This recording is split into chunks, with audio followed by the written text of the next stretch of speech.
Hello and welcome to this week's episode of Talking Skritt. I'm your host John, better known as Dare, or on X Ben. We fantastic show for you. The August 30th announcement, more choices for your Guild Emblem, and Ascended food has arrived, and much more. But first, let me introduce you to my fellow hosts. He is a moderator over at MMO Champion and host of Zero to Hero on this very channel, and also Vote to Kick. We have so much to talk about, but will he help us sift through it all and see if we got honest trailers? And if everything was what everybody wanted? Say hello to Jim. I just expected a living story announcement, and that's what I got. And then I got other stuff on top of it. So I'm happy. Yeah, we'll be definitely talking about all the fun stuff. And also a member of Delco Nerd Network. And I know some people were displeased with the announcement. Like I said, we'll get on all that. But I think there are just as many people who are okay with it. I mean, come on. This isn't Batman vs. Superman here, right? Say hello to a man of many names, and I'm sure he'll correct me about Batman vs. Superman. Say hello to Anthony Ragucci. Just release the Snyder Cut. That's all I'm going to say to that. That's all. You forgot the hashtag. Hey, yeah, hashtag release the Snyder Cut. Get on Twitter. Let people know. Let them know. We started here today. Well, I'm sure it's been mentioned before. But it's been going. It's been going. Don't doubt it. And I'm sure you're the big, avid person for that. Like, you're probably leading the charge. Yeah. Oh, number one. Me. It all stems from me. And I did say it before pre-show, just to let people know, ZeKrioX, who was here last week, he might be here today. I know weather has been a little bit hectic for him, so I told him if he can make it, cool. If not, take care of yourself. Yeah, streaming in a hurricane is probably not the best idea. Or anywhere near it. Folks at home. Yes, there's a streaming tip for any streamer out there. If there is a natural disaster or something coming for your place, go somewhere else. Don't stream through it. Don't become a statistic or a GIF video or something. But yeah, so if he shows up today, awesome. If not, we hope he is safe and everyone dealing with all the weather and stuff like that. But before, let's get into the big topic. And I think how we're going to do this, we're going to talk about the August 30th announcement in general. That includes all the way to the marketing stuff. I know we usually piecemeal that stuff out, but I figured keep that all together. And then we'll go into other stuff that happened this week. And then we'll go back kind of into our normal structure. Just so we can talk about the announcement as a whole at the very end of that part. But I think what is important to know, and I see some people getting ready, and I think it's fine to be critical of the stuff, but I think the biggest role here is please don't attack a dev deliberately or anything like that. So probably the best rule of thumb, shorthand here is if you're like, oh, I don't think ArenaNet put on the show well, or the structure was bad or something like that. But if you're then saying, Mike Z did that, if you're starting to use someone's name, that's probably a good indicator that, there's a line. Let's not go down that route, But, all right. So, because I do want to explore both sides. I know there was some disappointment, but first let's kind of just talk about the stuff that they announced, and then I think we'll talk about people's reactions to it. Do we want to give our impressions of it before we start, or we just kind of want to roll into it and go into it? I don't know. What do you guys think? Do you want to give a general yay, nay an open statement kind of thing? I'm down for it. Well, you brought it up. After you. So I guess I went into this with pretty low expectations. I guess kind of like Jim was saying, I expected to see the Living World stuff. Like they said, that's what they showed. But I felt like the event and the scale that the event was there's got to be something else to this, That's what I thought going in. I was like, all right, maybe we're going to, whatever this thing is that they're going to announce that they're not saying about, it's going to be so left field, you can't predict it. But that didn't happen. So it was very much I guess that part was more of like a unrealistic expectation, because just predicting like why would they do this event if they weren't going to kind of like spice it up a little bit, that one more thing at the end I was kind of expecting but we didn't get. I'm not like disappointed. I'm just kind of like, yeah, whatever. Like, it's not, I don't know. It wasn't good. It wasn't terrible. They gave us information that we kind of expected, but like, I just don't think the event justified the information that was distributed at the event. Okay, that's fair. Personally, my issue with one of the things is I've actually seen people saying there was no PvP or WW stuff announced, which is incorrect, but it's not like this. Like, a lot of the time for this was spent talking about the living story, which is sensible because it's kind of what it was billed. That was a living story. It was a living world announcement. Right. So the when I heard, like, okay, cool. Like, one, I thought the trailer was gorgeous. That was fantastic. We'll get more into my thoughts on the trailer because I don't want to go off on a tangent on like this overall view of it. Swiss tournaments, mini seasons in between, and they talked up the 2v2 stuff, which makes me wonder if they're going to actually implement a 2v2 queue, because why would you talk that up at something like this without saying anything, without doing anything with it? And then WW, they all but said months, like in the coming months, we'll be talking about the alliance system, like releasing information. So thinking next 2-3 months, we'll be seeing more about the alliance system coming out, which, and I hate that WW players have basically been surviving off of mini events for the past however long since the announcement of the system, but literally nothing large scale can really be done with WW until the alliance system exists. But like, those are some large announcements, but you really can't go too in depth with them because the sentence that states them is, it's really it. Like, if you're into PvP, you know what a Swiss tournament is, and you know what that means for what PvP is. And then like the mini season, like they say they're going to have stuff going on in between conquest seasons. Well, it's better than the complete downtime that you have in between. And then WW hearing, okay, alliance system, well, that's the thing everybody's been waiting for since it was announced. So there was stuff for every subset of the game, but again, it was focused on the living story. But I'm happy with what was announced. I liked hearing from people. I liked hearing about them kind of saying that they have like they were talking about the content team restructuring a little bit, so they have more stuff they can do. Like, all in all, I am satisfied with what I heard yesterday. Which I think, and I am definitely curious what chat's bringing up, and I think that might get into, like, after we show what they've showed us, maybe get into maybe possible speculation, because I've heard so many different ideas. But I guess my thoughts on it, I kind of like that us three have this. Like, it seemed like, you know, like, to recap, Anthony kind of came out slightly on the negative side, but understandable, whereas Jim came out, you know, on the positive side, you know, understanding.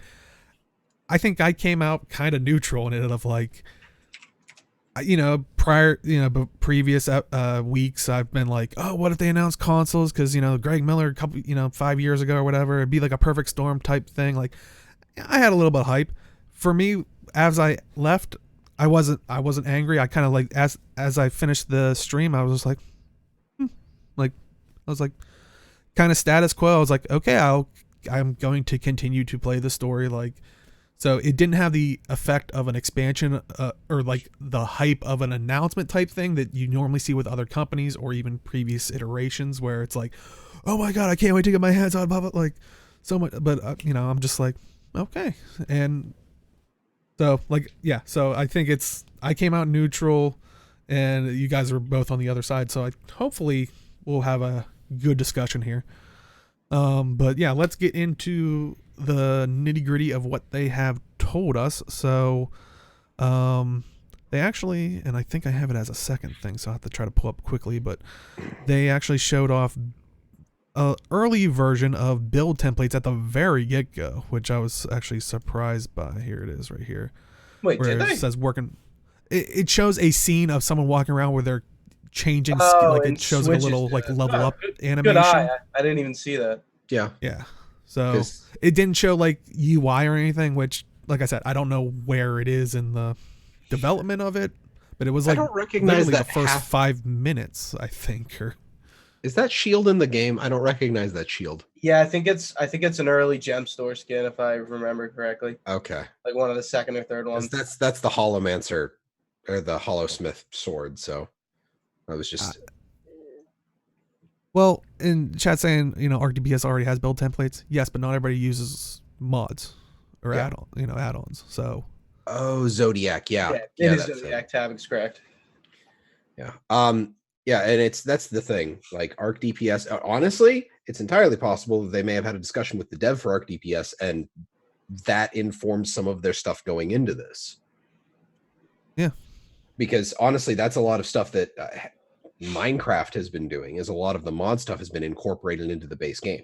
Yeah, and other companies like Bethesda have done that with Fallout, kind of not incorporating mods into their game, but kind of like taking influence that and like Taking as the they idea of it and adding it well, in. I was gonna say Yeah. we were kind of talking pre-show. If you show up live, you can check it out. We were talking kind of about WoW Classic, and I think that like one of the big nostalgia servers that were made, didn't they take some of the people that were working on that one and have like a meeting with them like a couple Nostalrius, years yeah. ago? I'm pretty So- sure. Yeah, Nestarius, yeah. Yeah, it's like one of those things where, they do, sift Yeah. through the communities and be like, well, what did you find out, and try to make a better product. So Yeah, Yeah, Noob like- in chat has a point. It's like, don't reinvent the wheel. But like to go off a point that was made in chat, like I don't use ArcDPS, like, Yeah. and I'm not gonna go get it. I just don't. I don't really care. Like I don't need to look at DPS during raids. I don't raid regularly anymore anyway. But like it needs to be officialized in game. It doesn't matter that it's a mod. Build templates is something that's been like day one that everyone has wanted, and like of course we're gonna get it. And like there's no surprise that like it was announced. and yeah, like chat's saying, they are making it so you can. What from the sounds of it, I mean, like I said, this was like maybe a couple minutes long at most, but like where they gave this information where it's supposed you'll be able to share the templates. I'm assuming you'll be able to link it in chat or something It's gonna along be a those build lines. string. And Guild Wars Yeah. 1, you linked templates, but I'm trying to remember like what the link for them looked like. Was it just kind of like a hyperlink like an item would be? I'm trying to remember what they looked like, because you could do that in Guild Wars 1. Well, okay. I don't know if it's stingy tamale or stingy tamale, because that might be a spicy tamale. But displaying the UI, the UI might not be finished. I speak from experience when I say that the UI is probably the last thing will ever be finalized for a user control. It's always the mechanics behind it that is done first. So this could have been a dev typing commands in to switch between hard-coded templates that existed. So there's that. Also, speaking of hard code of commands, I'm hoping that there is actually a chat command to allow you to swap templates, because I could just imagine instead of going into a menu, I have a whole side panel of macro keys on my keyboard. I'm in Guild Wars 2. I hit macro 1 and it's a build. That'd be cool. So Yeah, I think it's a nice change that, and I know a lot of people were saying like, well, they've talked about in the past, so it doesn't count. Yes, it does. It's Yeah, not it a does. feature that exists yet. I mean, loads of companies talk about a thing, especially if you're look through the forums and stuff like that, because they want to bounce ideas off people. Now they've officially announced it in a capacity. Like every other time, I'm pretty sure were forum posts, which was them just saying like, hey, this is where our mind's at. Things still subject to change, which, I mean, still work in progress. It's, like they say, not final. Could still drastically change. But yeah, I saw a lot of people saying, like, it doesn't count since we knew about it. Yeah, well, we know there's Guild Wars, there's Dragons and Guild Wars 2, so what? We haven't had content for 6 years? Like, how does this imaginary, arbitrary line that people have created, where does that drop? It's... Netco, but like, what do we need to see about it? Like, I think that when you say build templates, I'm pretty sure it's like understandable, like what exactly it is. Like, I don't really need to know like like from this trailer, from this event, I don't think we need to know like the nitty gritty, especially when they're not probably done it yet. Like I think everyone gets what it's supposed to be. Well, and at this point, we've talked about this for years when they've made these slow changes of the like the builds themselves, how they're more manageable, like more compact. We've constantly been saying these are slow steps to make it more easy for them to code in templating and stuff like that, to copy a code of the trait system rework itself from pre-Heart of Thorns was a huge step towards templates by and of itself. So and I mean, like Chat's saying, no content, dead game. I mean, I think Magnus is being facetious. Okay. Well, I've seen that too, and it's hard to it's hard to realize on the internet, but I've seen people make those remarks, and I just literally there you might be saying there's no content that I want. That's different than saying there's no content, but I think they'll sell template slots. I mean, I think we've said that before. I think they'll probably give you 1, maybe 2 at the very beginning, but I hope they give you like at least 3 or 4. I would like to see 2 to 3 minimum. I fully believe that they will monetize build slots. Or maybe they're just going to put it in and you can just add a build, because if it's literally just a string saved, that's not a lot of memory. It's not going to be difficult to just create a system to just constantly add a string. Like it's you just have an array tied to your character. It's not hard to save that to a character data. So it could just, here, make a build template. Oh, you want to add a new build template? Add a new build template. I would agree. And I've seen how other games have done it. I do hope it is per character builds and not per account. Like I would be pretty surprised if it was. Well, see, that's the thing, Netco. Like, I honestly think that now that I think about it, is if they limit it like that, they might just drive people to using Arc DPS, and people will just use that for their build templates instead. And I think they'd prefer people using the in-game system as opposed to Arc DPS. And yeah, what noob are you talking about? Like the builds, like you can only have. This is 100. This has to be a character tied thing. Otherwise, it's not worthwhile. Yeah, I was gonna say I could see it being like you unlock, like maybe you get 2 slot, maybe whatever slots they want to say per character if they do sell it. But I mean, looking at how other games have done it, it's like you unlock the amount of slots, whether that's in game or out of game, like cash shop, but then it's per character. So just because it'd be awkward to have it like, would it try to put your Guardian build and use the same slots? Like, yeah, it'd just be weird. Like it wouldn't. So I while they haven't said either way, I would strongly assume that it's, looking at how other games have done it as of recent, it's per character. But yeah, wasn't it unlimited in original Guild Wars? Yes, but it wasn't as thorough as what they're claiming this will be, where it changes your gear and all that stuff. Guild Wars 1 was just basically your skills, maybe your attributes. Yeah, your skills and your attributes, I'm pretty sure. I don't even know if it was your attributes, but like I said, it's been a while. I know it was your skills because it just was a code that you put in. I don't think it was your attributes, because I think it costed experience to lower your attributes, so I don't think they did it that way. But like I said, I could be wrong. It's been quite a while. I don't think so. I think you could switch like your attributes on the fly, like in a city. Like you couldn't do it when you were out, but yeah, I mean, like I said, there was not too much given for build templates. It just kind of showed this off and gave us that little bit of information of you'd be able to share them a lot easier. Yeah. So. At the very least, we know it exists and it is mechanically functional. as we can assume via the video. Mm-hmm. And I think one of the big things that they were announcing at, a Living World announcement, which I think is important to keep a hold of, was the next chapter of the Living World, which they're referring to as the Icebrood Saga, which they gave us a little trailer here, which you can check out.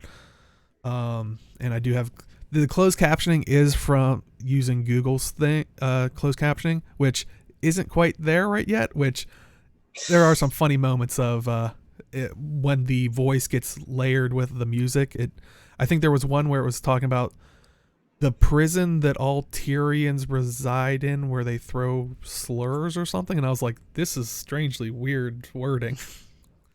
But I that was one of the ones I enjoyed. But yeah, you can see here the video. It definitely looks like we're going north, and they said we're going far Shiver Peaks, and it actually is launching September 17th. So it's like like 18 days, right? So yeah, like and well, that's the weird thing. It's launching September 17th with a prologue, so it's leading up to it.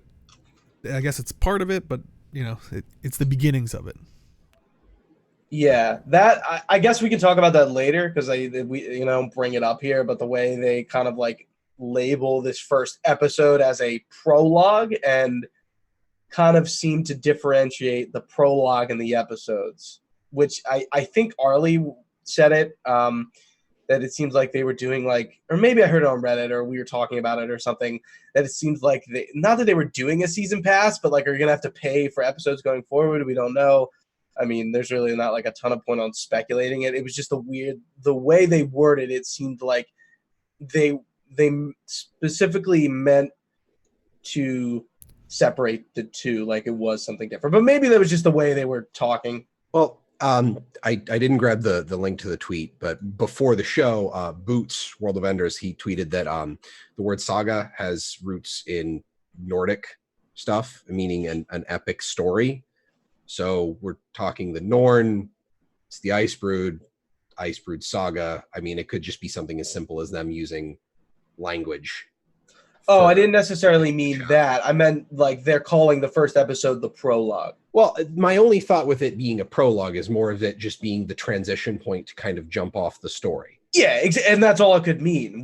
Like you could just be looking too deep into it. But in regards to the content of the trailer, like I think the new trailer style is pretty dope, to be honest. It's like very similar to some of like the old, like the original Guild Wars 2 like teasers, but it just looks like a little more like updated. Yeah. But yeah, I was trying to explain it. Like there was this like short little X-Men series that was on like Netflix that it kind of looked like a panel of a comic, but had slight animation to it, kind of like this, and that's what it kind of reminded me of, because it is like more, sure, I would say, art, like more painterly, almost painterly than what we've seen in the past, or even in game style. Yeah. Sorry, I was looking at the blog post again from what Netco said. Episodes of the Icebrood Saga can be unlocked for free by logging into Guild Wars 2 while they're currently live. Oh, okay. That was one thing that I know. When they said it during the stream, it was interesting because they were saying something along the lines of like, you can, if you have POF, you could unlock the prologue.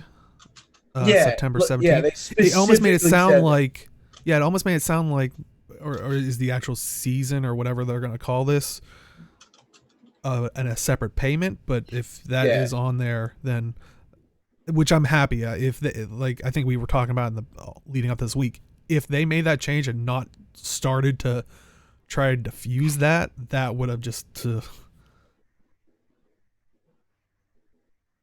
but and I see a lot of people saying what they haven't announced. We'll get to the stuff. Let's talk about what they actually did announce, and then we'll get to the stuff that what people were hoping and wanting that didn't pan out. Because this I will say, this trailer, the style is gorgeous.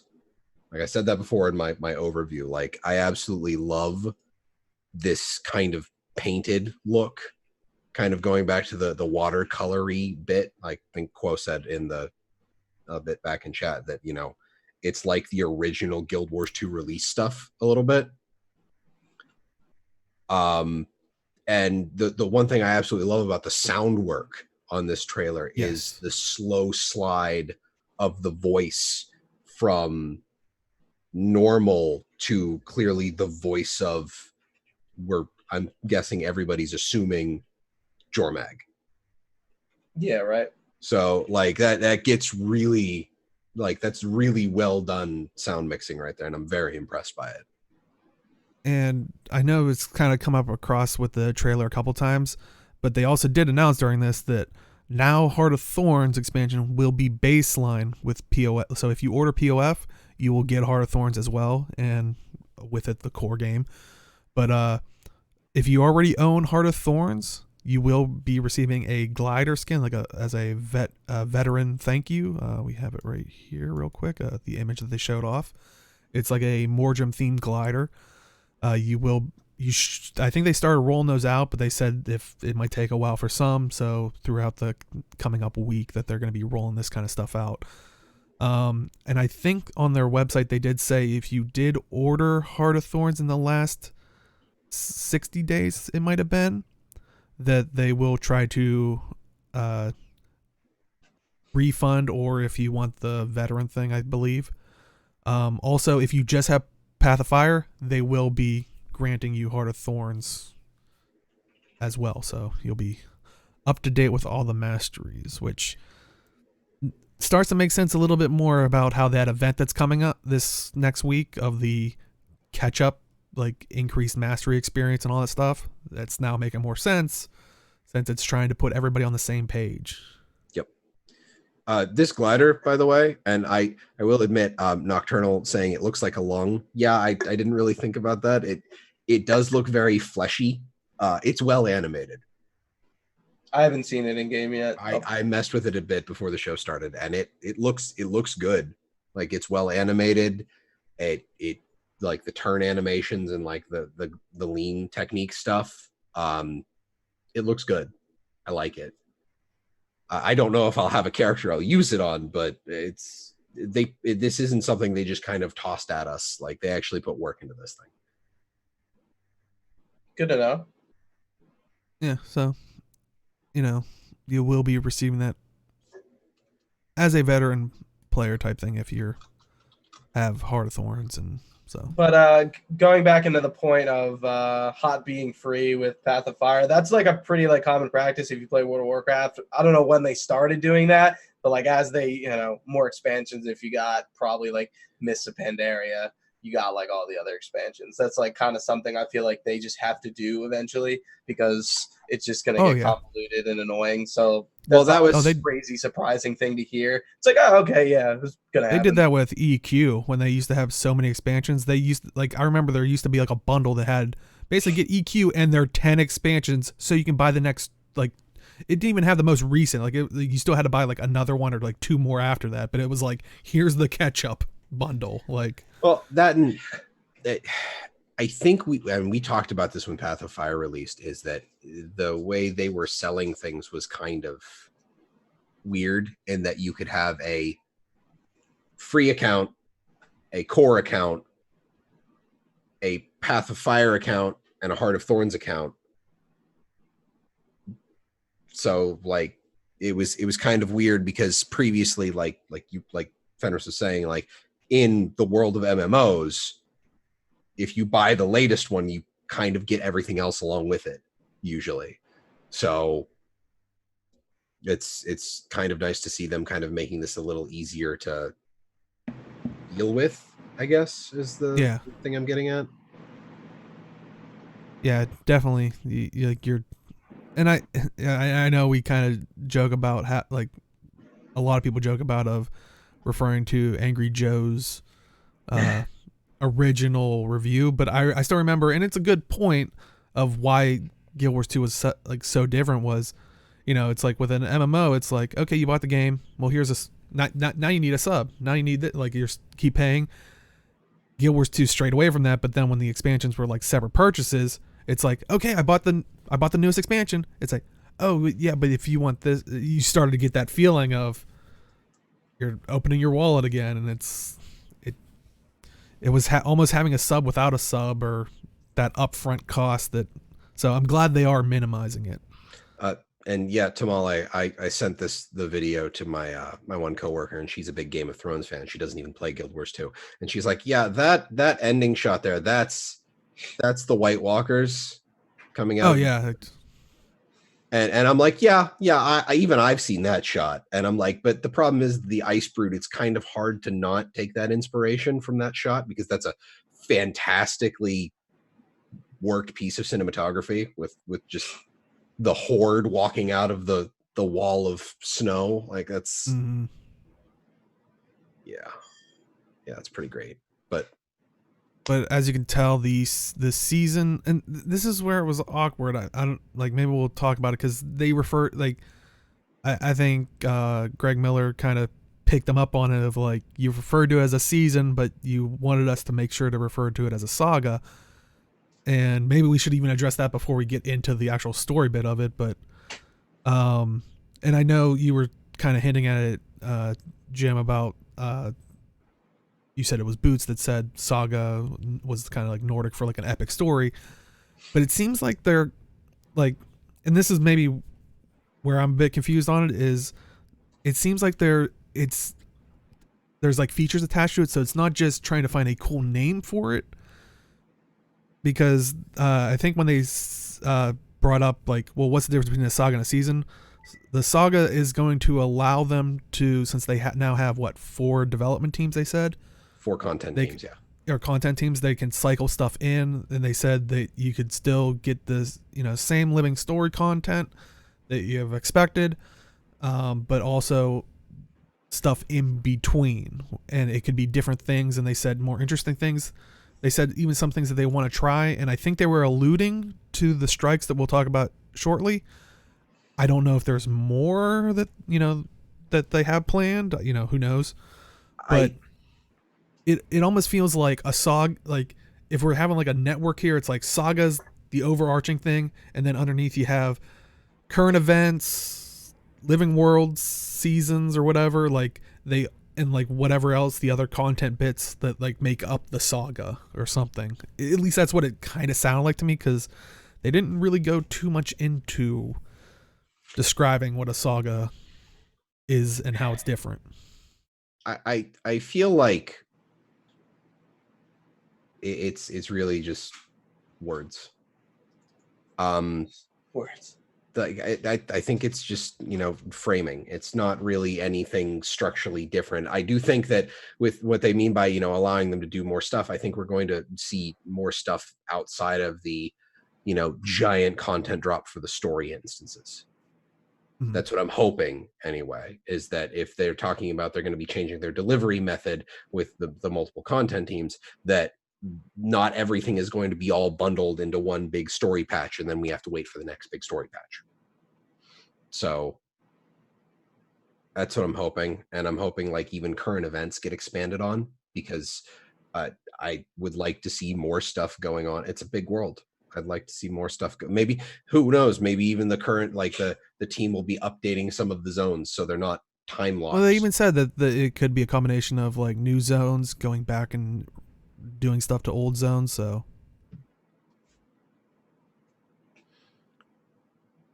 I mean, I would still argue with you about replayable maps with HOT. They're like it's one giant event, but that's a different discussion. Yeah. But yeah, I mean, they kind of go in the story that's going to focus on the Char and the Norn. They start talking about the prologue. Like I said, will be coming out the 17th, and the prologue will take place in the Char homelands, specifically Grothmore Valley. They kind of throughout the stream were showing off different artwork, which I kind of combined here, or in game. But let me grab it here real quick. While you're doing that, I want to bring up a point that kind of left a very sour taste in my mouth. Okay. When they were talking about certain points, they brought up different assets. Some of them for Eye of the North, some of them from when Guild Wars 2 first originally launched. And I was very like, why are we using assets from like almost 10 years ago. It You mean just like seemed some a of the little same weird. structures? They showed in- like the first picture of Ritlock we had. They showed a Norn from Eye of the North, some art, not necessarily things from in game, but like the art of it. And I was just like, why? It just seemed like kind of dumb. I was just like, Well, I think a lot of times that shows like how they evolve the character. Usually, like how it. I didn't pick up that that's what they were trying to do. I mean, I've seen WoW and stuff do that. Like with the what was it, the Draenei, when they showed the enemy Draenei guys that were like the not as evolved ones or something, where it showed like how they The built draft? upon them. the broken. Broken, yeah. The broken, yeah. So Well, I don't know. I always saw that as like a lot of games have done that. I mean, I can understand that, but they were just like generally talking about like nothing specific, just like the new zone, or they were just talking. Like they weren't being like, oh, like they're like transition. They were just speaking about, oh, the Norn, the Char, like where they're going to be a focus in this saga, yada yada yada. And then it was just like, is that Eye of the North art like concept? I was like, what? I was like, ugh. It just seemed weird. I don't know. Put me off a little bit because I knew. Mofongo's point about setting tonal similarity. I mean, Eye of the North is set in the area we're going to, right? Right. mm-hmm. So that's like all of the stuff, the assets they created then is going to inform all of the art they do now. I mean, they're not going to reuse models from Guild Wars 1. Sure. All of the concept art, that's still solid stuff that they can bring forward and use to inform, like, okay, this is what we said it looked like back then. 250-ish years into the future, what's it look like now? But they And I was don't gonna say, say I that. think- They never talk about that. They Like didn't if they say were that, like, but oh, I like, sorry, go ahead. and maybe that was a misstep on their part for maybe if someone's new to the game, because maybe they just see that and go, is that what it looks like? But I know a lot of people, that's what they loved about Guild Wars 2 was going to, like, I remember Draknar's Forge. It's now underwater, but it's, you know, people like to compare the two. So maybe that's what they were trying to show off of, like, kind of like how Jim and Chad are saying is like, this is the 250 plus year degradation to the, you know, environment. But I would be okay with that if they were like, yeah, veteran players will remember from Eye of the North, like we got to see some of the Far Shiver Peaks and some of the Char Homelands. I forget that zone exactly what it is, but like, yeah, that would have been relevant. But they don't speak to that. They just kind of like are just talking about the new zone, and it's like, if I'm looking at the visuals, I know what they're from, so I understand like the point they're trying to make, but like. There's a disconnect between the words and what the visuals, in my opinion. It's a nitpick, but like it was just something that bugged me.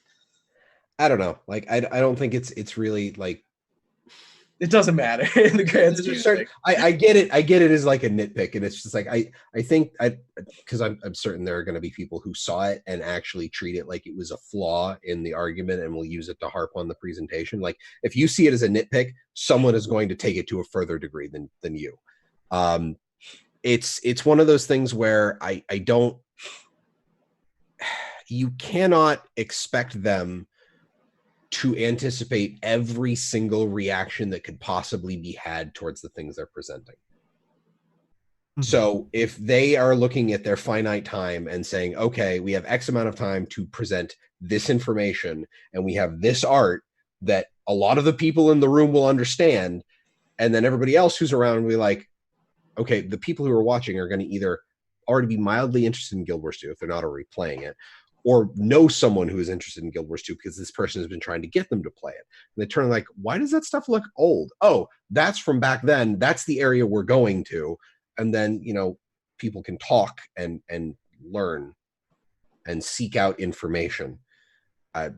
They kind of give us the jumping off point. And then, you know, there's a certain level of, you kind of have to no, not necessarily no, but like, go and try and ask questions and figure stuff out a little bit. Like they don't have the time to just kind of explain every single point in detail, because that's not the kind of presentation this is.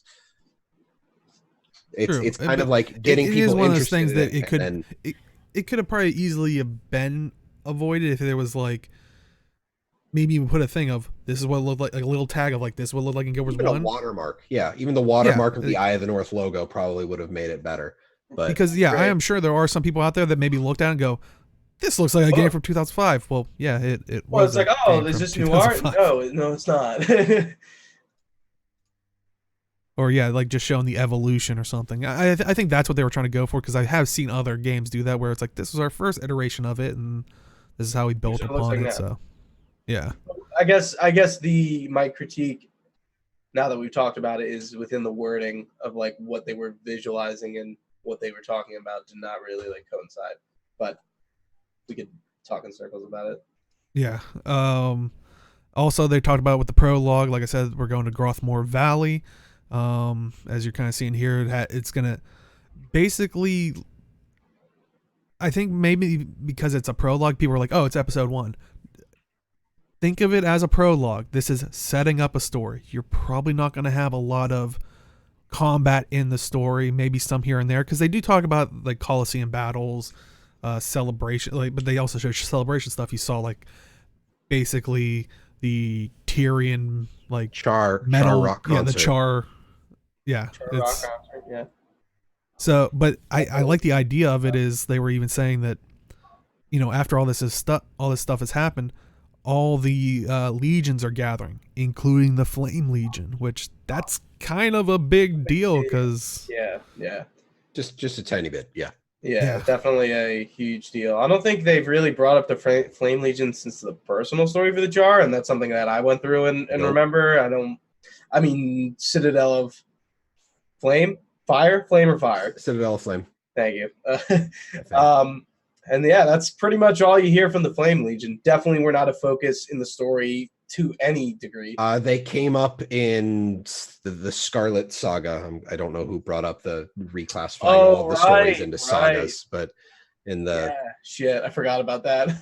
And Chad's bringing up a good point that I even forgot was that was where Kralkatorg was hibernating. He was the mountain range in Grothmar. So do we have this big crater now? I completely forgot that was the first. Is that the zone from Eye of the North?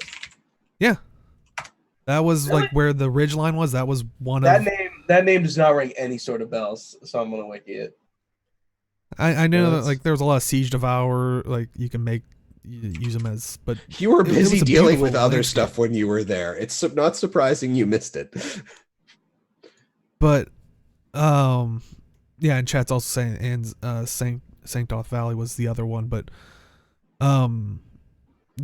yeah, and I was even thinking because they even they mention all the legions, the different ones that are going to show up there, but one that they didn't mention, which I'm curious if they will show up, is the new one that Rox has now joined, the one from season 4. Like are they gonna try to be a part? Like, are they gonna be offered or talked about? Like, like you're wondering if the Olmecon are going to show up? yeah, I mean that moot, they guess. helped us. They helped I us imagine try to they take will. down. They set maybe this is why they set him up. Yeah, but I'm wondering if they're like they should join us, and the Omicron the whole way through we're kind of like, nah, we're good doing our own thing. Like, but maybe the Flame Legions, maybe they're like, no, they should join us. Like, I'm curious if there is going to be some kind of turmoil that they really didn't. So just to be on the nose, so in Eye of the North, it's called Grothmar War Downs, and then there's Delata Uplands and That Scanop. it looks like it's a combination. So yeah, it might be one big zone of both of them. That's actually a good. Yeah, because I was like, shit, I don't remember those zones at all. I was like thinking about it. I was like, what are those zones even called? And then there's Doomlore Shrine was the main outpost up there. God, I haven't thought about this in ages. 4 Molinos out of 10 from ZeKrioX. Okay. I'm gonna link in chat what I'm looking at. Yeah, I'm just interested in like what they were trying. Like, I think Wooden Potatoes has been calling the Char expansion Cogs of War. He's been wanting Guild Wars 2 Cow for the longest time. But honestly, anything that focuses on the Char, I'm cool with, because Same. I have said from the very beginning of the game, the Char are probably the best example of a non-human looking race that I've ever played in an MMO. I love that, the Char. I love the Char. They didn't put boobs on the females, thank God. And that's why I love him. Until this saga. let's not rewrite let's not recreate That's the story. Char How models for that. that's the story of this saga. We're getting Char female boob jobs. Oh my god, please no.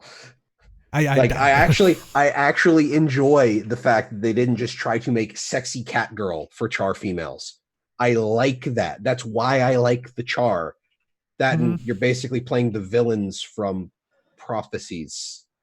Like I mean, I'll admit, that's one thing I wanted to bring up was usually you get those people that like, you know, from Guild Wars 1 where it's like, no, the Char are always evil. Don't trust them. And it's like, they started to sow the seeds of like, and this is why I always like Guild Wars 1 was I always talked about like, if you like, we always talked about the MAAD and it's like, yeah, they're the villains. It's like, yeah, but if you look from their perspective, it makes sense for them. They're not being villains. And, you know, almost to like level, I wouldn't say the exact same writing, but I think it's kind of the same page of what makes a good villain, kind of like what we've seen. And it's perfect that we have Anthony here is, you know, Marvel Avengers Endgame, Thanos. He was a villain, but you kind of understand, like, you're like, I can see his point. It's a messed up point, like, but it makes somewhat sense. That's kind of how. Spoilers, man. I haven't seen it yet. What, that he exists? I'm joking. If you haven't seen Endgame or Infinity War by now, you don't matter. That's all I gotta say. Look, I remember hearing the reason Thanos did stuff, and I'm like, dude, you literally have a glove that can rewrite the laws of the universe, and you're just using it to kill people? Man, you're boring. Like, he has morals, but he's not creative. It's clearly. But, you know, I think that's the thing of, like, if you look at the other side of, like, where the White Mantle and the MAAD were coming from, I always, like, said, like, we look like villains to those people, too. We're just running through. I mean, I think we had talked about last week. I think it'd be cool if, like, the Living Story would have took a route of, like, other people that are coming out of the woodwork going, we need to kill the dragons. And, like, we're like, oh, no, they're cool now. And it's like, yeah, you're now walking with a dragon. That usually means they're corrupted. Like you can look at the hero, which is supposed to be us, as an evil villain, or I think with the other characters, you know, they have depth, and I'm curious to see where. I actually kind of want to see like some NPC, and suddenly this commander is telling us that the dragons don't need to be killed. Like, I want to see some of that. Yeah. Yeah, it's like, oh, we need to protect him. Really? You're saying that after you just allied with a dragon? Sounds like you've been corrupted. Like,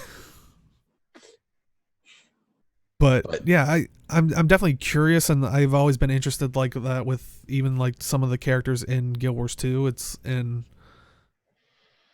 Because a lot of like the faction villains, like the Sons of Svanir, like there's different mechanics. Like, Sons of Svanir are welcomed into Holbrook. That's pretty weird for you know, having your enemy welcomed into your place, but it's, you know, it's based on the culture. The Asuran there's a section for the Inquest. They're allowed to study. It's just they're more unethical type thing. You know, there's different dynamics. It's not just black and white, good and evil. So. Yeah. The Char just really haven't gotten like any sort of spotlight, in my opinion. Yes. They just really haven't at all. Like, they don't even talk about the fact that, like, like the Char used to be the enemies in Prophecy. That's kind of why I wanted to play them, because I was like, oh shit. Yeah, you get to hear more about their backstory, and that's why I hope it develops like that, where you get to hear their side of it, and you kind of get that. Like, you kind of get that with like the plaques where it's like, so and so stopped them, like the humans in Guild Wars 1 at the thing, and it's like, you know, they're praising them as heroes, but it's like, if you play Guild Wars 1, you're like, no, they were bad. Like, it's like, so. Yeah, and I've always liked that aspect. Human lore in any game kind of just tends to be a little boring. It's easy to write for the thing you are, which is human. So I guess everyone's like, yeah, we can just do human stories. And then I'm trying to think about in WoW how they, I mean, not to get super off topic, but like how they have a lot of races, of course, gnomes, dwarves, Tauren, Draenei, whatever. But they have so many races that I feel like probably like gnomes have never really gotten any sort of spotlight, except for maybe BFA, where they kind of get. Yeah, didn't they retake Nomergon? Yeah, but like that's it. And then they there's like an island of mecha gnomes and regular gnomes kind of fighting, but it's just like it's I guess the more races you introduce, the harder it is to like give everyone their spotlight.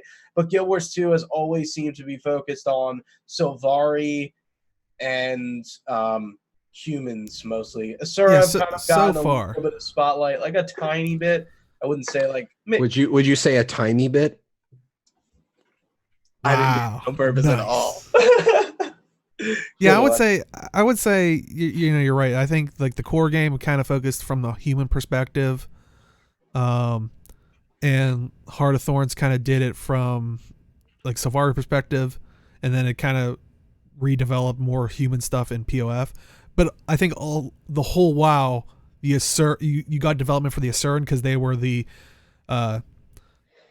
problem solvers. Like they had the answer because of technology, and you know, so you always got a little bit more from that. But yeah, it just seemed like the Char were the brute force. They have a special gun that, yeah, granted they got a certain tech from us, but they used it in a gun or something. Like that would be like the extent of like Char story you would get as the game opened up. And like Norn, it was kind of like, they're hunting, they're waiting because, but yeah, so supposedly here we're gonna get more info on the Char, and also, I mean, we haven't even got to the spot for the Norn yet. They talked about more stuff that we're gonna see in the Far Shiver Peaks, or also the Norn as well. So they did say like the Norn again. That's all I'll say. Huh? I don't really like. I think the Norn have become very uninteresting, and I think it's because of Bram. Bram just gets on my nerves now. I know Bram gets on a lot of people's nerves. Yeah, I would like to see kind of the reclaiming of like, I picked Norn day one because of Guild Wars 1 Norn. I think I just like Norn females better. I liked female meta. I liked Air a lot. I don't like Bram, and maybe it's because he is the polar opposite of her in a way. Like they're not very similar. Maybe to be fair, she had quite a few years on him. Oh yeah, true. Mm-hmm. So yeah, I mean, but like still, we don't have that much interaction with a lot of Norn characters. There's like Newt Whitebear and who's the guy? Magnus. What's his last name? 10 Man. No, that's Mike. Yes, he is canon. Come on, ain't it? What's his last name? He has an eye patch. No, yeah, he's an eye patch. The eye patch guy. The guy from Lion's Arch. The captain. Magnus. No, come on, somebody's got to know. Don't do this. Magnus the Bloody Handed. Yes. Okay. Yeah, that's him. And like, I can't even think of like many other Norn characters. See, my problem is, what was it you complained about, Deo, is that they kind of reduced the Norn to a caricature of their depiction in Eye of the North. Really? Yeah, I mean, in Eye of the North, you think that? Eye of the North, they were great. Oh yeah, 100%. No, I'm talking about Eye of the North. The Guild Wars 2 Norn are more of a caricature of Eye of the North Norn. Yeah, I agree with that. I thought you were saying I think it was probably because of, if it was in reality, they would be overpowered, because once again, this is why I picked Norn going in, was playing Eye of the North. You have the right before the battle to fight the Great Destroyer, you're assembling an army. You have all the Char warband, and you rallied all the Char. The dwarves have gotten word to Jalis and brought his army. You had the humans got back into contact and got their army. Norn brought, I think it was 5, and they were like, "There's you had Ogden go, there's only 5 of you," and he's like, "Well, we were gonna bring 4, but so and so's daughter wanted to come along." It's like what? I love you guys. Like, I think it's your love of wrestling. It's just the showmanship. Yes. But speaking of Norn, What about our new mastery? Yeah, they were talking about that. There's gonna be some new masters that it's coming out with episode 1, correct? So not the prologue. It's going. I actually don't know. I'm pretty sure they were saying episode 1 you're gonna see the new one, and it was supposedly it was gonna be evolving through it. So it's gonna be like Spirits of the Wild. They talked about you're gonna be getting basically the Raven Spirit with episode 1, and you're gonna learn how to harness it, which I'm definitely intrigued by, because they also said that while there are the spirits that you can gravitate towards, you're gonna find out more about the lesser spirits that there's only like a couple statue to in Holbrecht. So, and we know one, what was it, Owl, I think it was, that tried to fight Jormag and got eaten, I think, by it. Owl sacrificed itself to stop Jormag. So everybody else could run. Yeah. So, yeah, I'm kind of curious of. I'm curious about the new mastery. I will believe it's, what's the word I'm looking for? Not efficiency, not effectiveness. It's longevity when I see it. Yeah. Fair. And I'm kind of curious how they say it's going to evolve. Like that. It's like, oh, it's going to matter. It's like, does it really though? Not really. And I wonder if it's going to evolve similar to how we seen with, what was it, the Ancient Magics in season 4? Which was season 4. Is that the special action key one? Yeah, where they kind of kept adding things to it. Like it would do more and more stuff throughout the living story.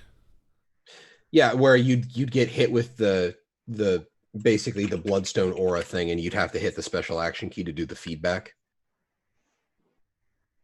Yeah. That was, I think, one of the aspects. And then some of the other ones, I think, allowed you... I think it was the story behind it was like it was supposed to help you deal better with the Mersat in general. Yeah, it was season 3, the start of it. The Bloodstone Fen. Okay, it was the start of season 3. Okay. Yeah, Bloodstone. I think that was when they were kind of doing like experimental stuff with seasonal based masteries. Yeah, it's called counter magic.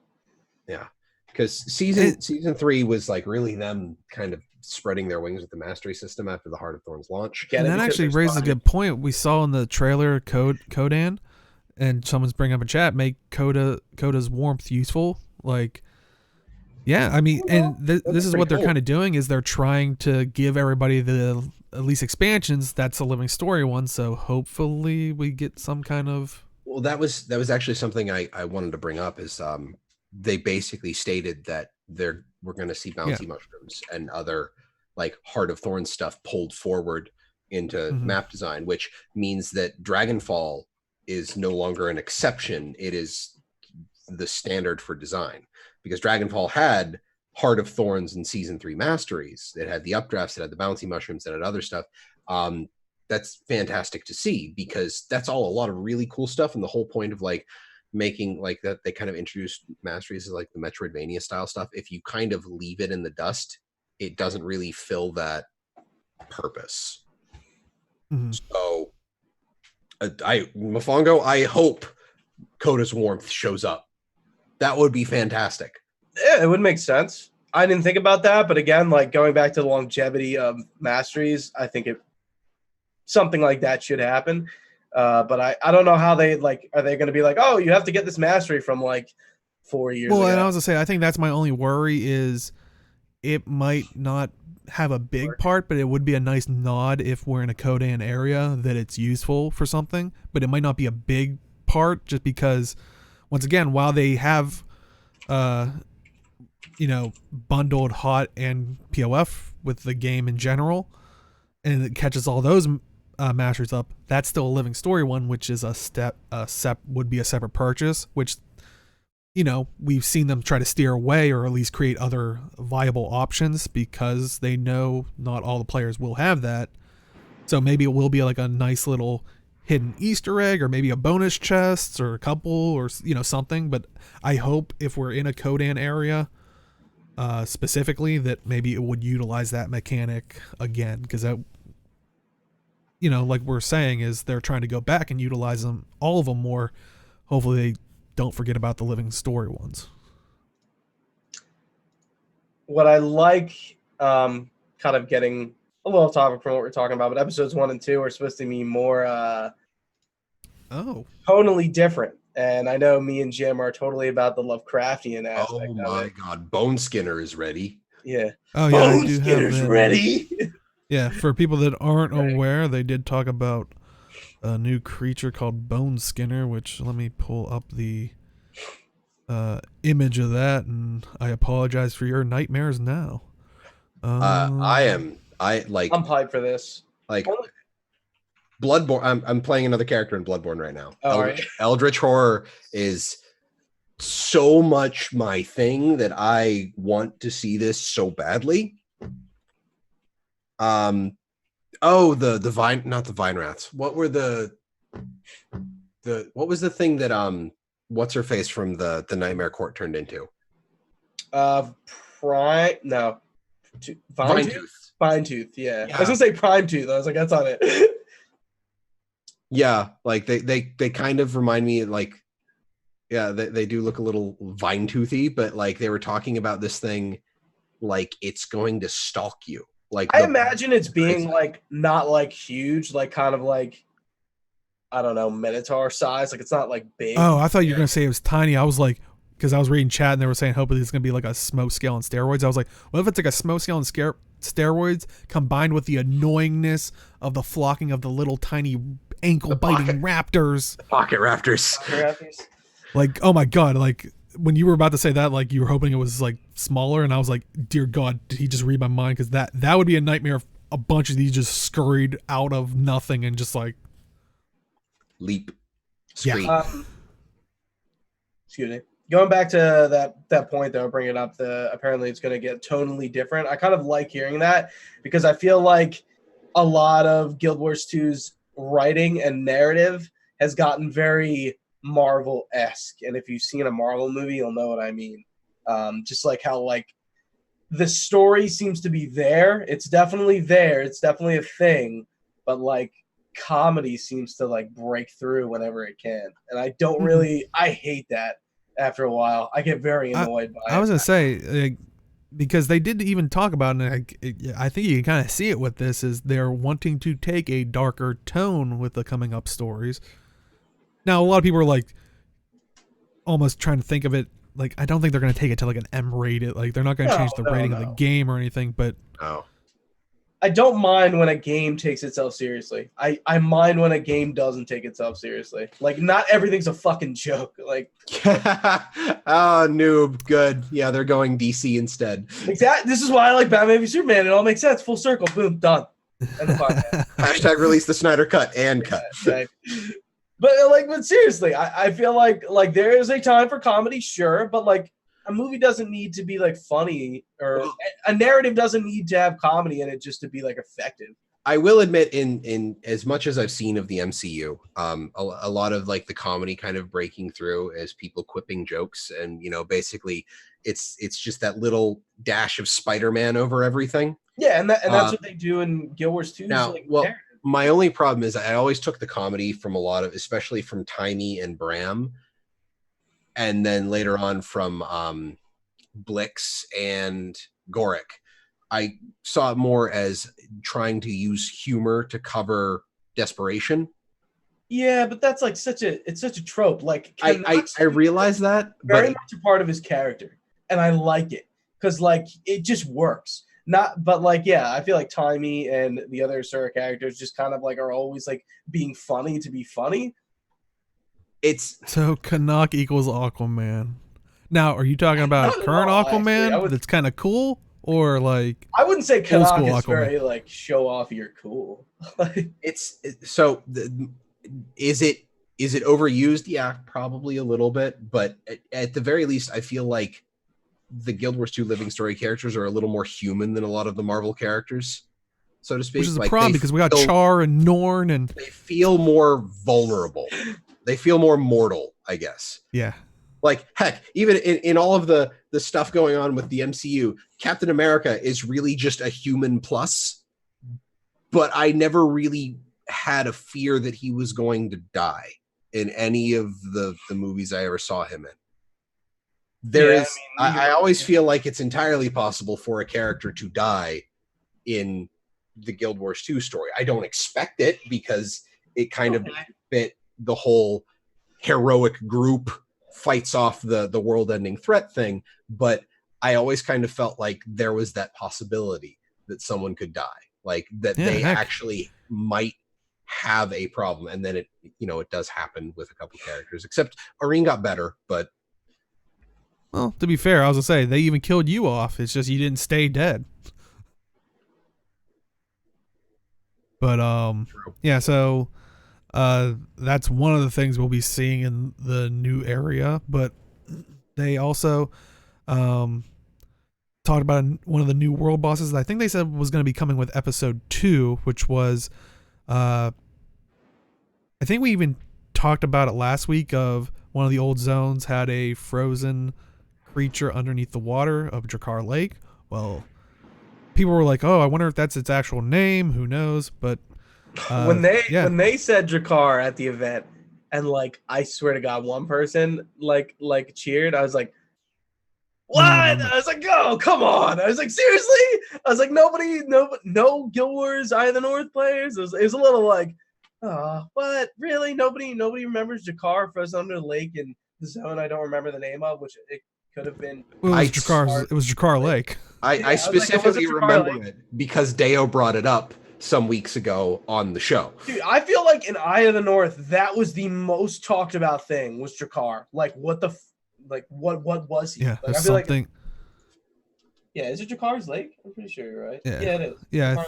Yep. Yeah, and then Sif Hollow. Yeah, I was gonna say, I'm curious what you guys think of the look, because I was a little shocked, but I was like, it's furry or looks. I mean, it's concept. Yeah, that's not finalized anything. Yeah, very true. It's not an in-game image, but So I mean, they do really play with the idea of different looking dragon style things. So why not a furry dragon? I mean, hey, it's cold up there. I'm okay with the way it looks, but it's not the in-game model, so I'm not going to be like, oh, what? Act a big deal about it when I don't know what it looks like in game. Yeah, granted, they didn't give us too much information on it. They just kind of said that I think it was supposed to be dropping with episode 2. Yes, like chat saying, it's cold. Fur is expected. So Drakkar is going to be the new world boss. I believe they said. And was it this guy? Was it Drakkar that was going to have his fight change based on releases, or was it the other thing? I believe it was the other thing, which, speaking of it, the other thing that they talked about was I'm not going to word it like that. They called them strike missions. Basically, they said you would take 10 of your, 9 of your friends, 10 people, and they're kind of like mini raids. Like, there's not going to be mobs or anything like that, but it is a easier version of raids. Like it, as they said, and I know it triggered a lot of people, less stressful, which, we'll talk about all that kind of stuff when we get to it. So guys, they're like dungeons, just with 10 people. They're like the hybrid between dungeon, since they don't have dungeons anymore, fractals and raids, which is a dungeon pretty much. Yeah. So, but they're this is the interesting thing. It's like a I think they refer to them as like public mode, but they're not gonna. If it's gonna only be 10 people, so do you go like? Can you watch? Like, how does it lock them off? Like, how is it only keeping it at 10 people? Is my question. It's probably instanced, and it probably like the party fills up, and then that's it. Was that clear that it was instanced? Because I took it as they referred to it as like a public thing. Like they said it was like. So that's why I'm like. Experience with Destiny 2 strikes? Or whatever. I know Hat does a lot more than I do, but. No, I've never. Although I did just get an email that my Destiny 2 game is going to be migrating off of the Battle.net launcher last night. Yeah. Like Chad's saying, a lot of people are suspecting that it's going to be a kind of like secret lair of the Snowman Winter's Day raid that they kind of put out, like maybe that level of difficulty. We don't know exactly, but they did say that there was going to be rewards attached to it. They said they were going to be good. Who knows? We'll see. I can't wait to see more. But this is going to be the first one. I think it's the Icebrood Colossus.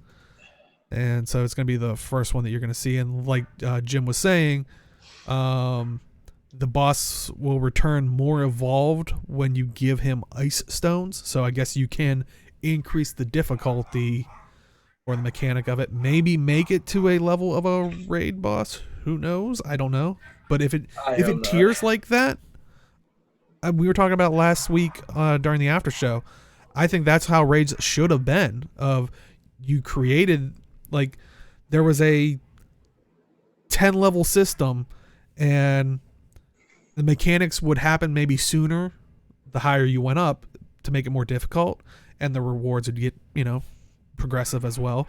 So if that is, from what it sounds like, the little bit that we got to hear about it, I'm interested and eager to see what it is.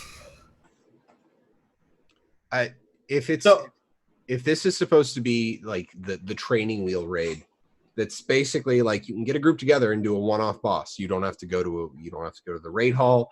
You don't have to do a whole wing. It's just, here is boss. Go fight boss. Get box. Yay. That's kind of what it seems like. Yeah. Yeah. I mean, so when you were saying like you have to give it ice stones or whatever, I thought they said it evolved like as the episodes went on, not from you doing anything to it. Oh, is that the case? Okay, I might be mistaken. I'm pretty sure, because he was like, oh, as the episodes go, like, you'll encounter this guy like in other zones.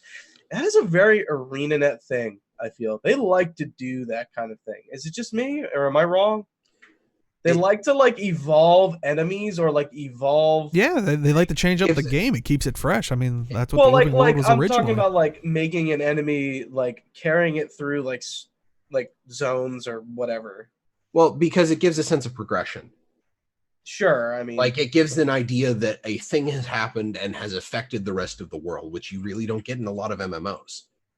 So, and it's like Dea said, it keeps it fresh. And also, Noob, yeah, they could do this in Fractals, but I feel like doing it in Fractals kind of, one, I think the Fractal system is more designed with 5 people, so that might have been the blocking point for this. They wanted it to be kind of an intro to raid deal, so I don't know if the Fractal system could handle having 10 people in them. I don't know if the system. But I mean, I think they're saying like maybe if the system could carry over to 5, which, I mean, once again, don't know the ins and outs. I'm not a developer. I'm not a developer for them. But kind of like what Chat was saying earlier, it might. We were questioning the 10-man thing. It might operate like we saw in Dragon Bash. Of it just kind of auto groups you with 10 people and you run the mechanics, or I guess you could have a designated group if you grew up prior. But yeah, there's nothing to potentially say. I mean, if it is popular, could potentially carry over into other parts of the game to, they, believe it or not, they want to make a game that people want to play and be in. I mean, really? I know it's a crazy concept. I heard a guy talking about it at GDC. It's a new thing that they're trying here. You didn't go to GDC. Years. You don't leave your house. He watches the streams and the VODs, but exactly. But and AP Thug brings up a point. It's just going to be in the open world. I hope like the area it's in is instanced, because that way like you can actually have like a shit ton of people just hopping in and doing this. And that's really the only way it would make sense. Also, the more I look at this thing's model, the more I realize it's really fucking creepy. Like, because you can watch its chest open and there's shit moving around inside its chest as it moves, and it's just like the jaw it has is an actual like shark lower jaw. And just the more I look at it, the creepier the thing gets, and it's just that's a great model from ArenaNet, and that was well done. But there's a point to this being open world as opposed to just being Fractals. There's a level of presentation to it. Like, it just being in Fractals kind of feels disconnected. Like, there's no point of putting it in Fractal. Like Fractals are too disconnected from the rest of the world. It doesn't do anything for the game if it was just a Fractal. It would just be, I feel like it'd be more relevant, because like when Fractals come out, they do feel very irrelevant. They're just like, new Fractal. Okay, sure. It's great if you already do fractals, but if you don't really care about fractals, then it's just Like kind me. of like, I don't care about fractals. And Chad's bringing up a good point. It could like, because we're trying to figure out how, like, since they did consider it open world, but like we said, it's limited to 10.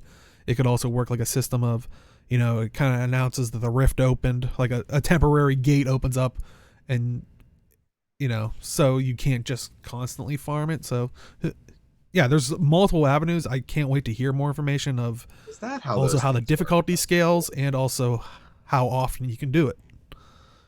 But yeah, any other thoughts on the strike missions themselves? Happy to see a new type of content in the game. I guess I'll. Good.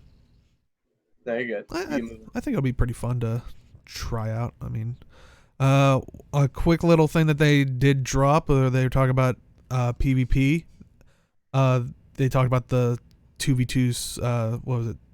Maps, the Swiss tournament thing that they were working on. What is a Swiss tournament? Please explain that to me. Like, people throw that term around, and I'm just like, I have no idea what that means. Hang on, I'm grabbing the Google. You can't just explain it. Here's the Google. Have fun. The Googs. A Swiss tournament is a non-eliminating tournament format that features a set number of rounds of competition, but considerably fewer than a round robin. In a Swiss tournament, each competitor, team, or individual does not necessarily play all other entrants. Competitors meet one-on-one in each round and are paired using a set of rules designed to ensure it's a similar running score, but they will not face the same opponent more than once. The winner is the competitor with the highest aggregate points earned in all rounds. So basically, you don't get you play all the entire matches, thing. Like you don't said. get eliminated, Yes. and it goes by a point thing. All right. Yeah. All right. Okay. Continue. A chocolate eating competition. I prefer that definition, Mofongo. Mm-hmm. That's one I can get behind. But they also showed off real quick that you will be able in PvP to earn a new armor set, which you can kind of see the little image that they showed off here. And I know a lot of people jump to, you know, gem store armor is more flashy and stuff. I don't know. Once again, I don't hate like the more, I don't want to say basic, because that almost makes me think of like they're wearing like a plain burlap sack. Like there's detail to it. It just kind of looks like the char makes it look lame. I think I feel like Char looked dumb in most light armor. I feel like he should have been in the heavy. Yeah. I feel like I look at the other two and I'm like, okay, and then I look at the Char and I'm gonna go like, wow, that looks dumb. I don't know, the heavy. I have to agree that the heavy's pretty nice looking. Yeah, but I want to see it on a Char or something like beefy. So my issue with this is they've been doing this thing where like you have the ability to upgrade the gear. Yeah. A lot of cool. In the WW and PvP zones, like if this is unique to like I've been saying for I don't know how long. So far, all he said it was PvP. So as far as we know, it's still unique to PvP. So that's something that would be cool. Like if they actually have some kind of upgrade to this, that would be pretty awesome. So. Yeah, I mean when you put it like that, sure, but if it's not. Okay. if it's not, well then I'd like to see the because I'm guessing the Char is in the medium outfit. No, I think it's going light, medium, heavy. I think that's the light. Yeah, I'm 100% on it's the light. There's no way. Well, at least the medium. Oh, the medium's still kind of a trench coat. I was just gonna say, look for the butt cape. Yeah. I like the capes on Char though. Like the tier 3 cultural. Looks sick for heavy. That's an awesome cape. They just need to give Char better armor. I don't care. Just that's it. It's the trench curse at this point. Well, we're going to their Char homelands. Maybe we'll have some ones that look quality on them. True. Maybe. Hopefully. That's some quality armor. Also, they briefly talked about World v World. They said world restructuring is coming in kind of like you said earlier, alluded to like coming months. They did it. There is no definitive date. We'll talk about it a little bit later. There was a kind of forum post that I think kind of got glossed over in all this. That kind of they basically said there that they didn't want to put a date on it type thing, but it's we're closer than we were, months ago, which that's how time works. But luckily there wasn't it doesn't sound like there was a thing where it was like, well, scrap it all and start over. So, but that was kind of the only thing from War We World that they really talked about. And I know a lot of people got mad over this, which I think is important because a lot of people were aiming their anger at ArenaNet about it, but I think it was someone from NCSoft that came on and talked about third-party marketing partnerships, which wait, he was from NCSoft, really? Yeah. I believe so. Maybe I totally missed that when they introduced this dude. And yeah, and I think from the get-go, overarching thing is everybody was really mad at as soon as stuff happened, but as time progressed, I think a lot of people were like, okay, I calmed down now, which, we'll talk about all that more, but let me grab the video here. It kind of just shows all the stuff that. Well, the first thing he said was Guild Wars 2 art book, and everybody was just like, I'm less angry now. Yeah, they're working with Dark Horse to releasing an art book as it pans through. They're working with Hot Topic and FanForge. We'll have some Guild Wars 2 t-shirt designs. I haven't heard Hot Topic in a while. I was like, is that like... I was kind of surprised to hear. I don't know. It is kind of a weird... Hot Topic is a very different kind of store. Like, it is very much like now Hot Topic. Like there, it's like very topical now. It's not like just the goth emo seamy weenie store. Yeah, and like Chad says, it is a business. They need to make money. It just like when I heard Hot Topic, for some reason I just think mall. I was like, I want to see like an Orange Julius partnership, and then be like, yeah, when you get your Hot Topic shirt, go to Orange Julius and start strutting your stuff. Like, the hell is Orange Julius? What? Should I know what that is? It's kind of like a frozen juice. No, yeah, I was like, it's a drink, right? Yeah, they're usually paired with Dairy Queens. Let's not go back to bubble tea, Mofongo. Oh, it's a store? Yeah, they've but also, as you're seeing here as it pans through, they're doing Razer phone cases and mouse pads. Title, which I've never heard of, but granted, I'm not very much walking around with playing music. Let me clarify a point on this. Okay. They recently, I don't know if you guys use Spotify, they within the last, I think, like month or so, have released Heart of Thorns and the Path of Fire soundtracks on there. I'm pretty sure this is what that means. Like, they just, maybe they have a partnership with Tidal, and they're like, oh, it's on Tidal, but like it's also on other streaming services. That's what I took this as, and did they say that was today? That was at the show, I think. Oh, I don't know if they said it was releasing like I'll day of or right now. But yeah, you could get Living World music on Tidal. I was gonna say, I swear like a lot of that stuff was like on SoundCloud and stuff like that. Still has just Path of Fire and Heart of Thorns soundtracks. But that's kind of what I took it as. Maybe that's not true. I don't know what Tidal is. Like, I guess it's just a music streaming service that I've never heard of and like nobody really cares about. Like, okay. And it could be popular in another region. Like, I don't. Maybe Germany. And that's what Chad's saying. Let me see. Tidal. You always hear that, though. Square Enix did, like, just recently, I think at E3, I think it was at E3, or maybe a little bit before E3, released every Final Fantasy soundtrack on Spotify. But before they had Spotify, was every other random music streaming service. I was like, why not just say Spotify? I feel like that would get the point across. Yeah, that's right. Apparently it's Jay-Z's music service, because I'm looking at it right now. It's just it's a subscription-based music podcast and video streaming service. It is a lot like, oh wait, are we gonna get Jay-Z in our Living World?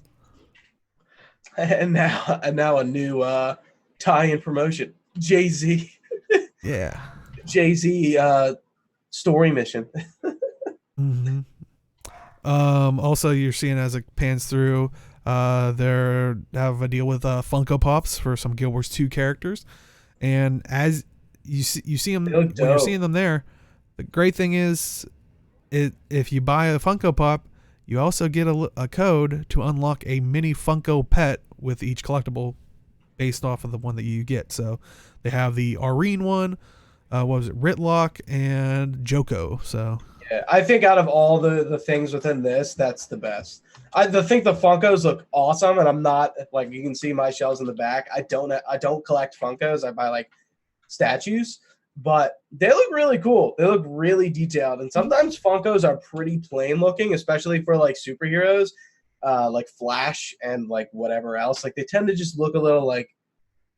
oh yeah, sometimes red suit with yellow accents. There's not much you can do with that. Yeah, but like the faces, like don't even. Yeah, I mean, like I know the faces are all supposed and to. Be that's the problem is like because a lot of them are like usually based off of like human characters. It's like Is that Ape Sapien. Oh, is that it? well, Yeah, at least from the that Hellboy at least movie, that or colors the their colors that skin or something. Like you show me a Funko Pop that's like this is a Game of Thrones character and a Funko Pop that this is a Lord of the Rings character.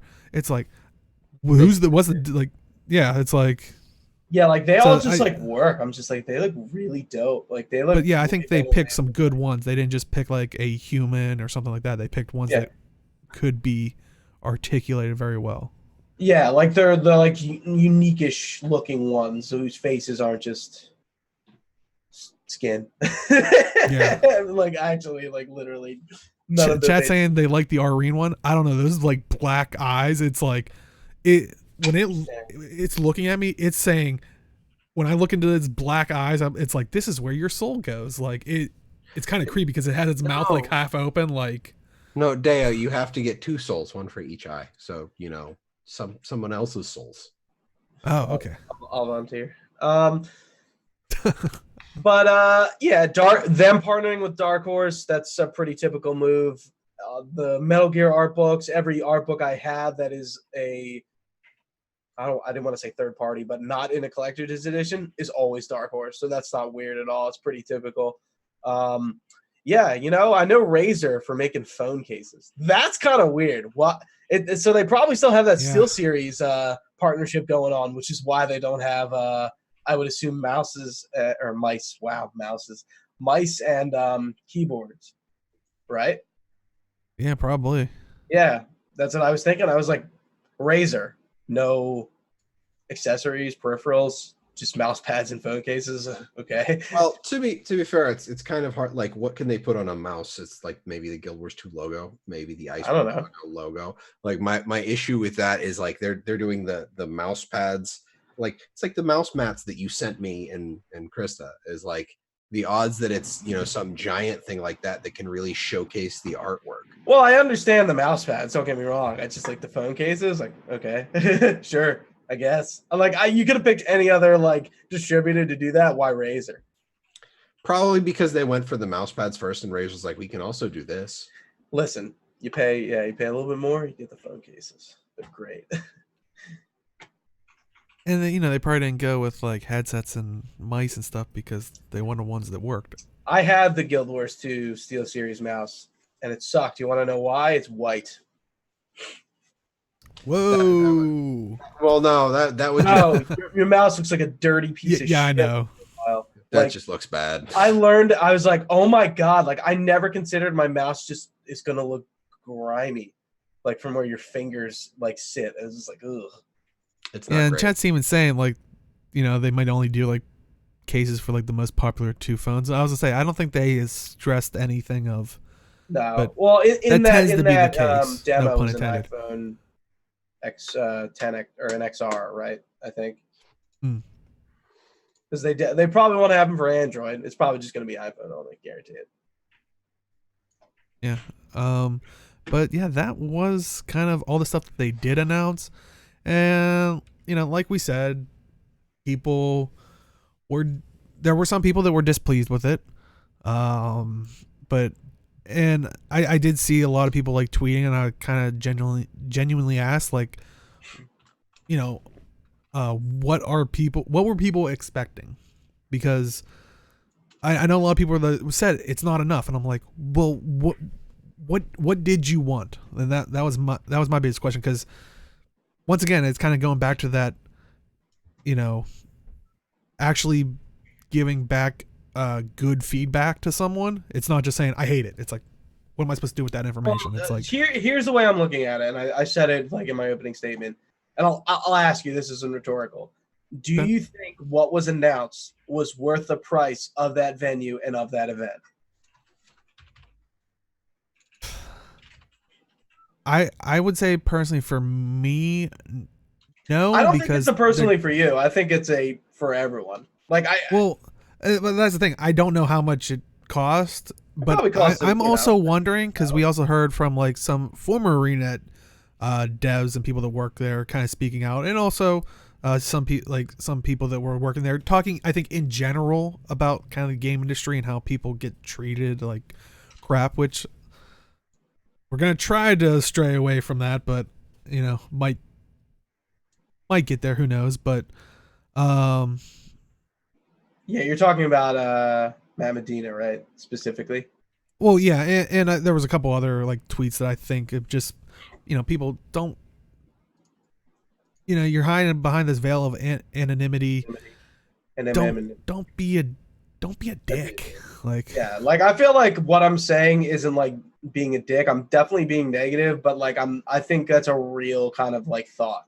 Like, and somebody even posed to me. I don't think I brought it up to you guys, but it was happening in our Maven Discord. Somebody was like, "Well, do you think they booked this venue because they were going to announce an expansion, but they backed off of it?" And I was like, "No, I don't." Because if that was the plan, they wouldn't have gone through with, like, they wouldn't have tried to like retool that event to be something totally different. I don't buy that at all.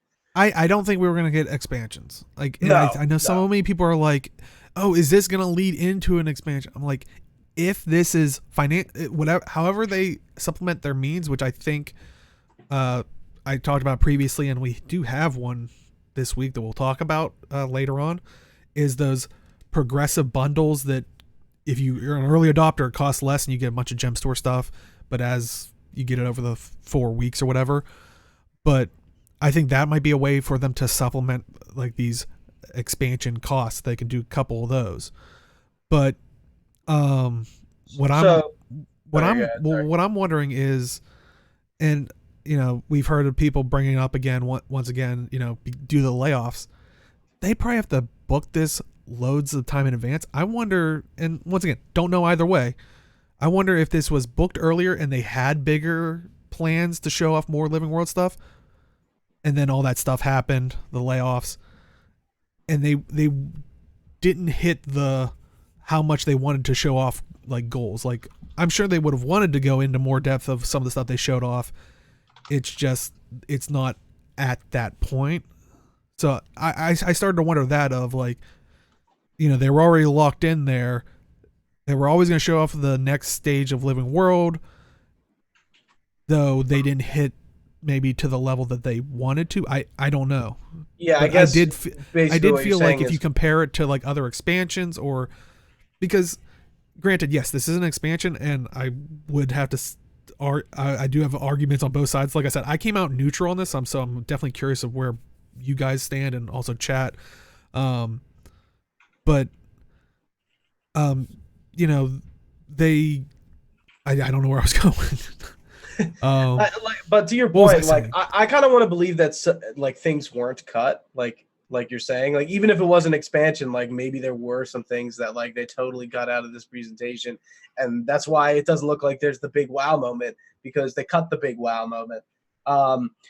So Spiro in chat says though maybe NCSoft kind of forced ANET to do it. That's a huge possibility. Maybe they did to drum. Like I looked at this event as like from at the end of it, I was like, oh, maybe they just did it to drum up hype for the game, like purposely, like knowing the information is not crazy good. I mean, maybe good is probably not the right word, but like, yeah, just to hype things up, because like how many people were at PAX West? Like how many people are there? How many people saw that ArenaNet had a Guild Wars 2 presentation that day? Like, so it's a lot of people there, right? Yeah, Yeah. I mean, I assume they filled that theater. It looked pretty full to me. It But I looked mean, full. mind you, it wasn't a huge theater, I don't think. But it was a 2-tier theater. Yeah, right. So But go ahead. well, it's just one of those things where it's like, I think that the we talked earlier about the change of the sale plan for Path of Fire, like how if you buy Path of Fire, you get Heart of Thorns. Right. They're basically doing that now. That's kind of a big deal because we were talking about it before, like the idea of having to make sure you check off all the boxes to get all of the content. It's kind of daunting. I mean, shit. I don't know if either of you watch a lot of the stuff from like Young and Jim Sterling, but you've seen the spreadsheets of pre-order stuff that people need to check off in order to get a bunch of content, right? People don't want to deal with that. So if people were possibly balking at getting Guild Wars because they had to make multiple singular purchases, now they know that. Like they're like, oh, hey, Guild Wars 2 had a presentation. Oh, hey, this is a thing going on. Oh, hey, now I know more about this. So that's getting eyes on Guild Wars 2. Even if people didn't walk into that theater, having a presentation. Well, what was the presentation about? And then the Twitter account's like, hey, watch the VOD from our Twitch channel. So now they've got people going to the Twitch channel and they might just follow it, but at least they'll watch the VOD maybe. So I mean, Chad, I'm like you're saying Antisoft forced this. Also, Mike Z was nervous because he knew they had nothing. I think you are reading way too much into that. Yeah, I think he might have been nervous, like talking in front of a big audience, like. Yeah. But to make the leap that because they knew they had and they didn't have nothing. We just spent what, an hour and 40 minutes talking about like what they announced. Yeah. Like they had something. They didn't have nothing. It wasn't like the greatest like new breaking stuff, but like they had something.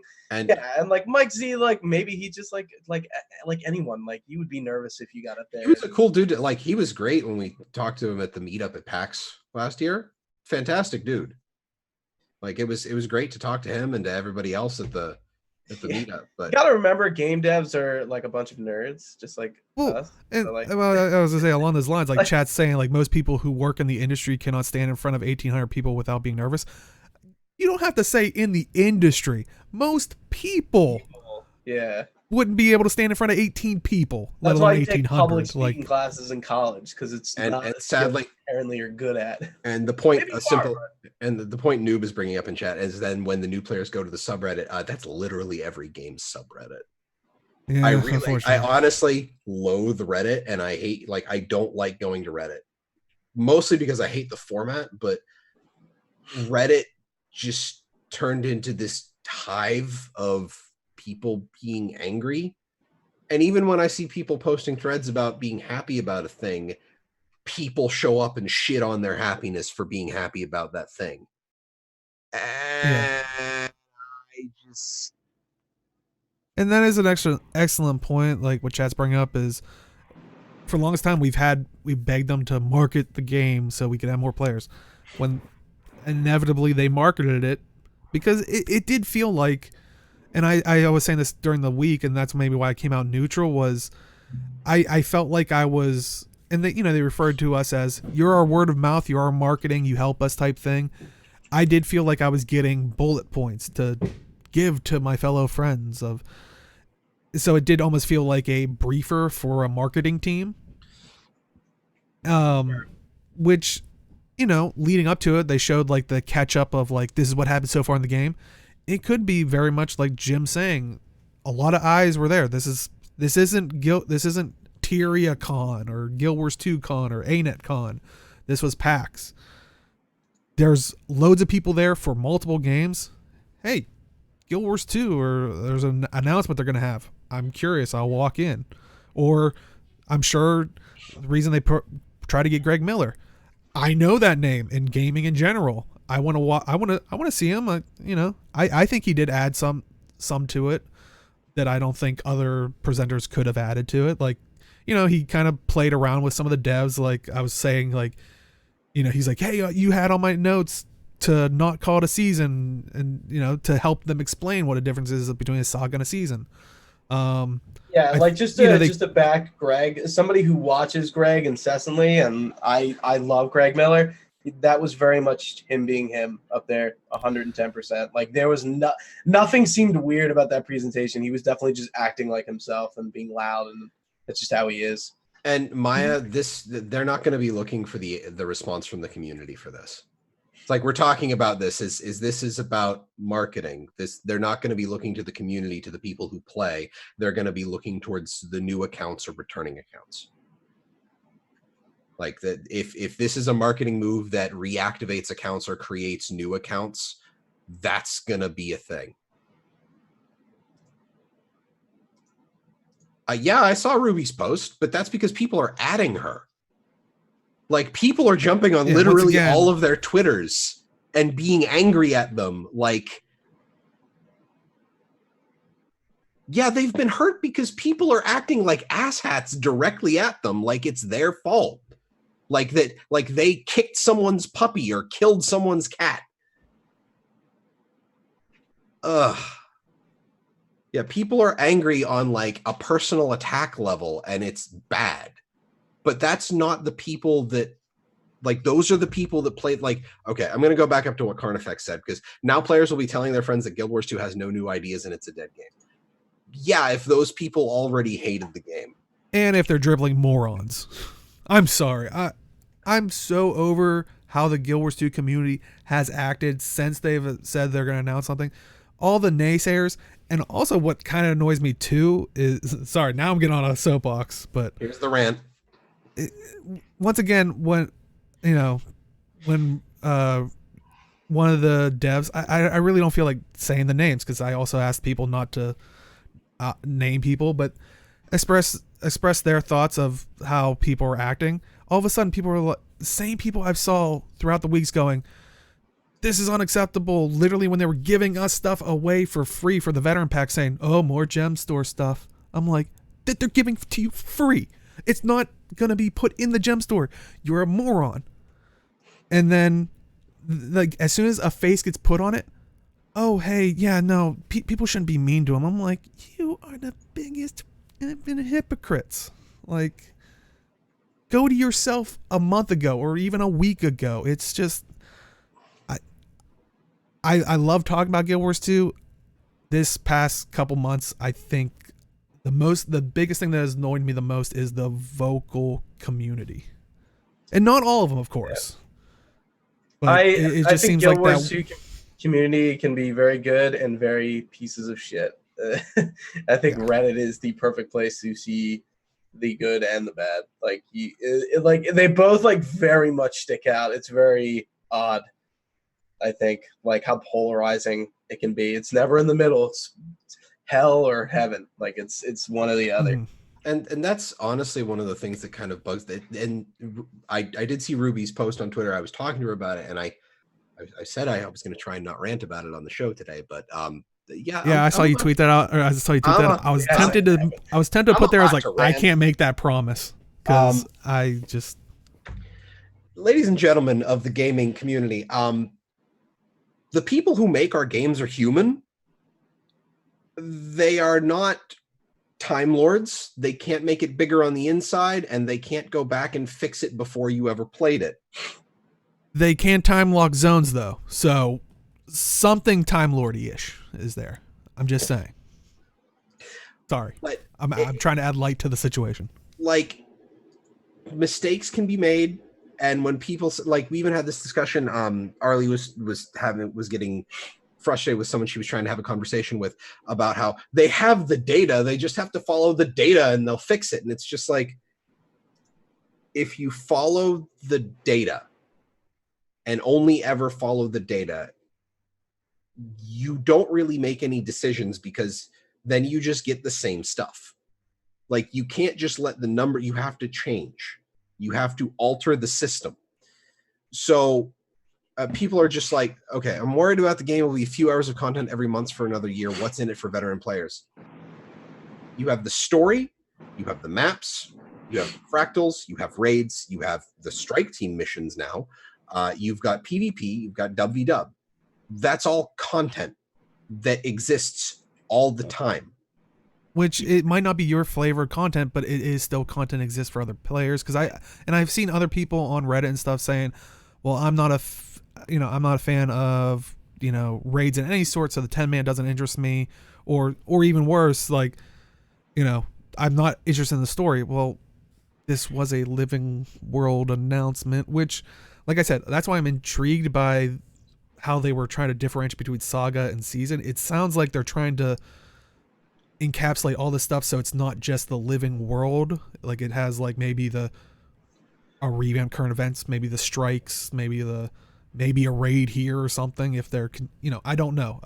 Once again, and I think we said this a couple weeks ago, is whether this was good or bad, still wait maybe a couple weeks so they can start trickling out blog posts to further deep dive on the information. Because the only problem with that, Old Ranger, is surveying the community, one that requires a sizable enough subset of people to respond. It also requires it requires all of the people who actually respond to respond honestly, which we all know that people are going to meme response. There's going to be someone who clicks through that survey and gives it all zeros, regardless of what it is, just to send the survey in. We all know there's a person like that. Which, to be fair, if it has a good research team towards it, which I don't know either way, they probably do take into account with it. But also what I've heard is, while you're saying they recently did that, they've been doing that for years. It's just every once in a while it crops up. I don't think it ever stopped. It just starts at that when it showed up on Reddit that they did that, it probably went to someone that frequents Reddit to talk about it.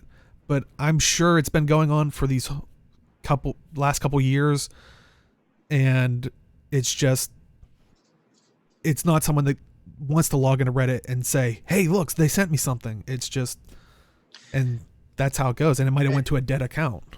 And I haven't gotten a survey for a while. I don't know what you're talking about in regards to survey. They send out random surveys. And a half. I mean, I believe that, but like this current one, I have no idea. Yeah, I didn't get the latest one. But the problem is they can't pivot development that quickly. Like all of this is like you have to go through idea iteration and then concept work and then baseline programming work, and sometimes that's where a concept dies and then you have to go back to the beginning. Like the number of I've explained programming to people who are not programmers in my life as sometimes it's putting on a blindfold, sometimes it's not, but you are running face first until you hit a wall, backing up 2 steps, turning slightly, and doing it again. And as the sole developer at my company, I'm responsible for the whole arc of it. So I'm even responsible for my own project management. So what ends up happening is I am doing that for everything, from idea iteration to development to getting blockaded on development by something that I just can't do and then having to go back. So I think K Fizzle was talking about Kit Ranger, but it's just that month and a half ago survey, anything they take from that won't be in the game for another month minimum. Like, I can't imagine it being in the game for a month. And and that's what, just talking about the development cycle of it, probably. You're also, once again, how we were talking about the marketing, they are a business. There's also its own slew of politics with any business, and that's all in all. It comes down to, do they have information? Yes, but then they have to extrapolate from that information to make a decision. I don't even are we still talking about people being shitty to people again? Because I don't even know, and I'm just annoyed at this point. Yeah, we are. That's where we still are. Okay. It is somebody who's not annoyed yet. Yes, that's where we are. It is really easy to be that armchair dev and sit at your computer and be angry on Twitter when you know nothing about the underlying mechanics of developing a game. As a player, you see so little of the actual mechanics going into it that I kind of want to shake people sometimes. Like the chaotic interruption thing where they just kind of remove chaotic interruption from PvP. It's like, oh, I guess they just removed mesmers from PvP. And I'm just like, yeah, because they had a problem with the skill. They thought it was imbalanced, but they couldn't just turn on a dime and change it to something else. And they thought it was a better option to just remove the trait from PvP than to let it persist continue. and just even further ruin, PvP. Like if they let an exploit like that keep continuing, that would just fully destroy PvP. But Maya, is that are you in marketing? Because like I fully believe it takes forever to implement a marketing campaign. And then on top of like you have to do a marketing campaign and then you have to analyze the stuff that comes back from it and then move into the next one.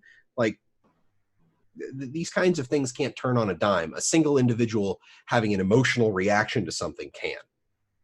So like this, if you are having this kind of visceral reaction where you are wishing cancer upon a random person across the country and or globe from you, maybe spend 5 minutes before making that tweet and calm the hell down.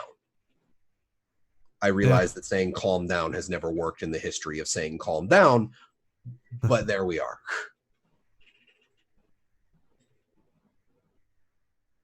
Yes, and that is the thing. It is okay to be disappointed in the situation. Yes, 100%. And I have heard some people saying like they hyped it up. Like earlier, I saw some people saying as we were going into this, they hyped it up. I'm like, no, they didn't. Yeah, I mean, I wouldn't say they put out a blog post saying it was a Living World thing. And I know what I did. I speculated on it, but the internet hyped it up. How did they hype it up?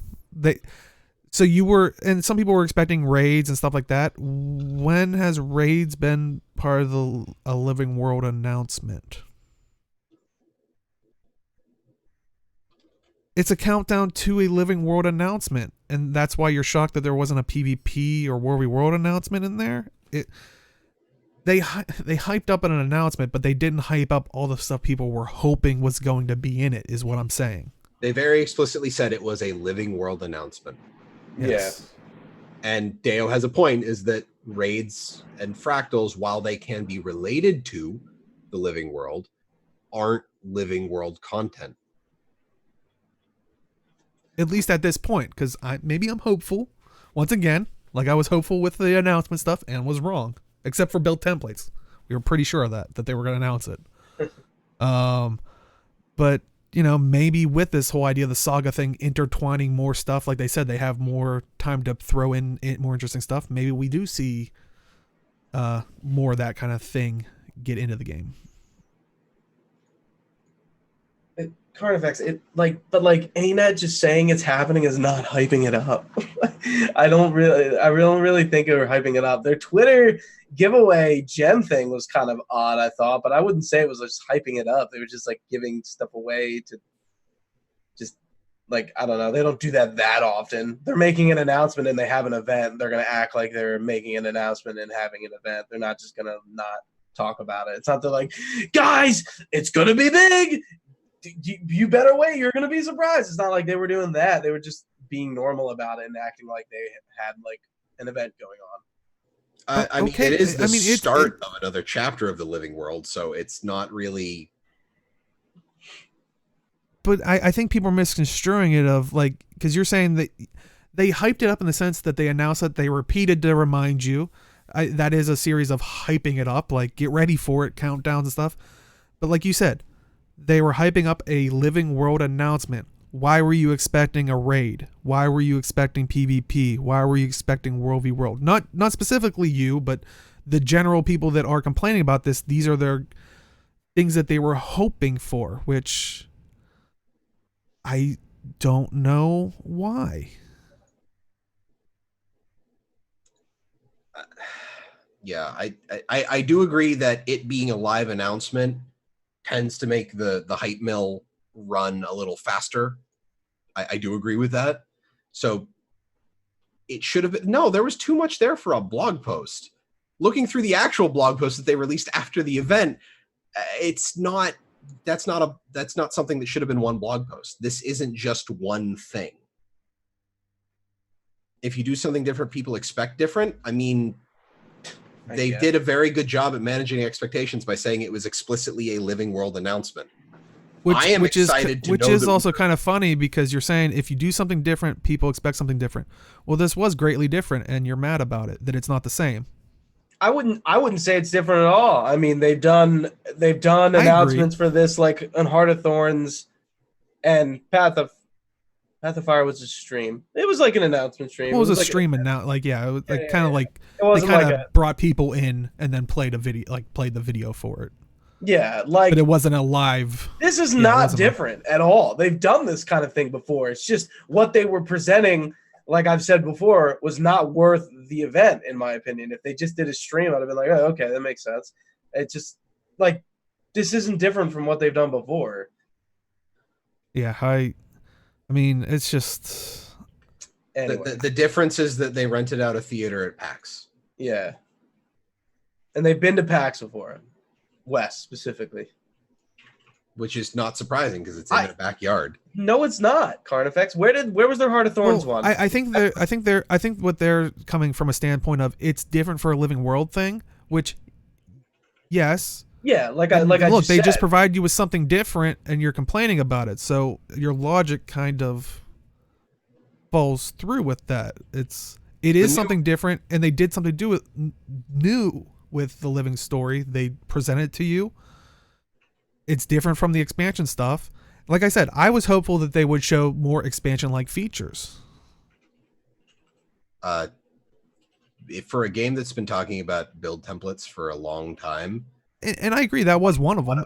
A lot of other games, like the Alliance system, that's an expansion feature. Any other game that had a system like WW, that would be an expansion feature. Build templates would be an expansion feature. The new merch, Revan, no, that was 10 minutes. That was the very end of the presentation. Yes. We probably spent more time on it than they did. Yeah, we spent way more time on the merch than they did. And we were talking about how white mouses look terrible because of the gunk from your hands. Yeah, we talked about that. Yeah, so Arena, don't put us on stage. We'll just talk about gunky white mices. We'll talk like Skritt. We'll be all over the place, and eventually we'll remember what the topic is. Yeah. Anyway, I feel like we are kind of getting like the end of the week. Because I was gonna say we still have a podcast to do because this was just the announcement.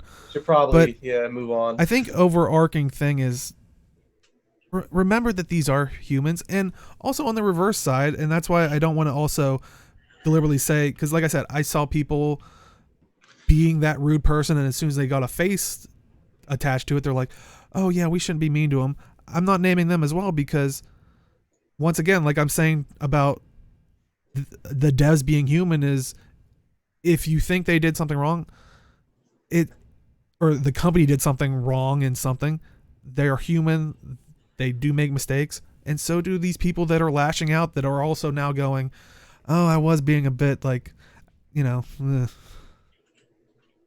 What did you miss? Literally the whole announcement. We still have a podcast if you care to join. But I think what I would have liked to have seen was because one of the community managers also posted saying like, hey, these two things have been being talked about recently, which some of the stuff I was like, if they were recapping other stuff, even though this was out for like maybe a week, why didn't they maybe throw this stuff in to fill out that need? Because one of the things was looking at kind of competitive like World v World and PvP stuff. And one of the forum posts talked about, which here I can link it in chat for people. But I'll probably think actually before we keep moving on. We'll wait for ZeKrioX. Okay, I did want to thank people that everybody in chat was very civil about not calling people out. I greatly thank you all for that. So we tried our best as well, and like we said, we'll probably make mistakes too, and that's why we all have to help police one another and that kind of stuff to be better people and be civil to one another. But yeah, so the World v World thing, He does exist. Hey, Howdy. Hey. the, late for the party. I do apologize. oh, not a problem. I'm glad you Not- made it. Yep, not even my fault. Damn it, nature. Hey, I'm just glad you're safe. Yeah, everything's fine. It's Just have to get a better elementalist on that island. oh yeah. Or Arena can time lock it, and you don't have to worry about anything. But yeah, so we were talking about a forum post, kind of describing two things that kind of have been, I think, overshadowed with all the news and stuff that's been coming out. First one was about the competitive scene. They were talking about World v World and the scaling of objective rewards. They wanted to look at adding some additional rewards to World v World, but one big thing they wanted to look at was the fights that you're getting into. Like I think they used the example of if you're taking on a tower that is, if you capture a tower that was defended by 50 people, it's a lot tougher than taking on a tower that was empty. Like, so if they can pull that off, that'd be cool. And I'm wondering if this is also gonna be maybe part of the whole world restructuring, which honestly, that's my problem, is I always refer to it as the alliance system. When they were talking about it at the announcement, when they said world restructuring, I literally thought, I was like, are they literally just talking about like repairings? Like I was like, please don't be announcing that here. Like, how is that? But I guess that was used interchangeably, and I just wasn't aware was the world restructuring is kind of the alliance system as well. And that's, I was talking about it earlier. They went into a little bit of detail of, you know, they're not comfortable releasing a target date, but they are still working on it. The biggest problem is finding a means to make winning mean something in World v World without motivating players to burn themselves out trying to maintain 24/7 coverage.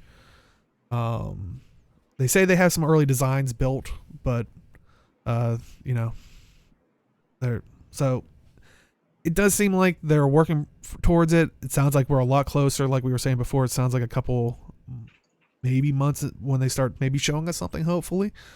But yeah, a little bit of updated news. Like I said, when I saw these posts and I'm like, what? Like, why didn't they go a little bit more in depth during the announcement? Because I think that would have helped flesh it out. But once again, time restraints. You know, they had to hit certain, you know, markers. I know they were practicing and stuff like that. They, you know, maybe they looked at it and said, this was a world announcement. We don't have time for, you know, maybe they started shedding some of the World v World stuff to make time for it. I don't know in the end, but that was the one thing from a World v World perspective. They talked about PvP in that forum post about monthly tournaments. They're trying to get it back on track with, you know, other stuff we talked about, the Swiss tournament. And also they were looking at special tournaments and also mini seasons kind of between, like the big PvP season events, which I think would be awesome. I mean, especially if we have more maps to utilize them. I don't know. What are your guys' thoughts on World v World and the PvP stuff that they talked about in there? Well, sort of wanted to reiterate what happened last week with my biggest fear with the announcement. What did I say about interviews? Like, I predicted as much that they were going to do that kind of style of thing. But yeah, I was kind of expecting maybe something for World versus World, but I'm kind of sad that was limited to just, you know, very limited time. I understand they had a very limited time, but still, it's like, at least something, please. I really wanted something, but unfortunately. And they did give you a small thing, but like I said, it was predominantly a Living World announcement. So I know, but still. But you know, they did bring out these posts, like knowing that, you know, the alliance system is kind of sooner rather than later. Is knowing that it's kind of, it feels like that, you know, in the coming months we have more to talk about. It feels like it's kind of nearing completion kind of deal. So I feel like people in WW don't have to wait much longer for that. And the idea that they're going to have the scaling objective reward that they're working on, that's kind of a big deal, because can you imagine, like, you have a 3-hour slog to take Stone Mist and then you finally do it, and not only do you get the win and you get the endorphin rush from that, and then you see like the 80 chests pop up on the side of your screen. I'm over exaggerating, but like Yeah. but that would be fantastic, and then you feel like you actually made Yeah, I would that, say that's then, important. They didn't say that you would be rewarded 80 chests for defeating a well-defended tower. I don't want someone day of being like, well, Talking Skritt said your reward system was 80 chests. Where's our 80 chests? Like, I am not a member of the ArenaNet development team. I cannot speak for them, but I'm actually kind of interested in the mini seasons. I kind of get where they're kind of held back on this, is because their system is currently locked in ranked and unranked.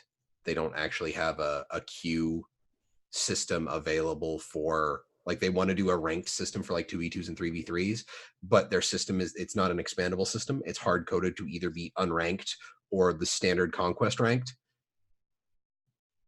So them kind of offering the different queues in between conquest seasons, that's kind of cool. And I would love to see that. And maybe if those get off the ground, maybe we'll actually see deathmatch come back rather than just it being relegated to custom arena stuff. Yeah.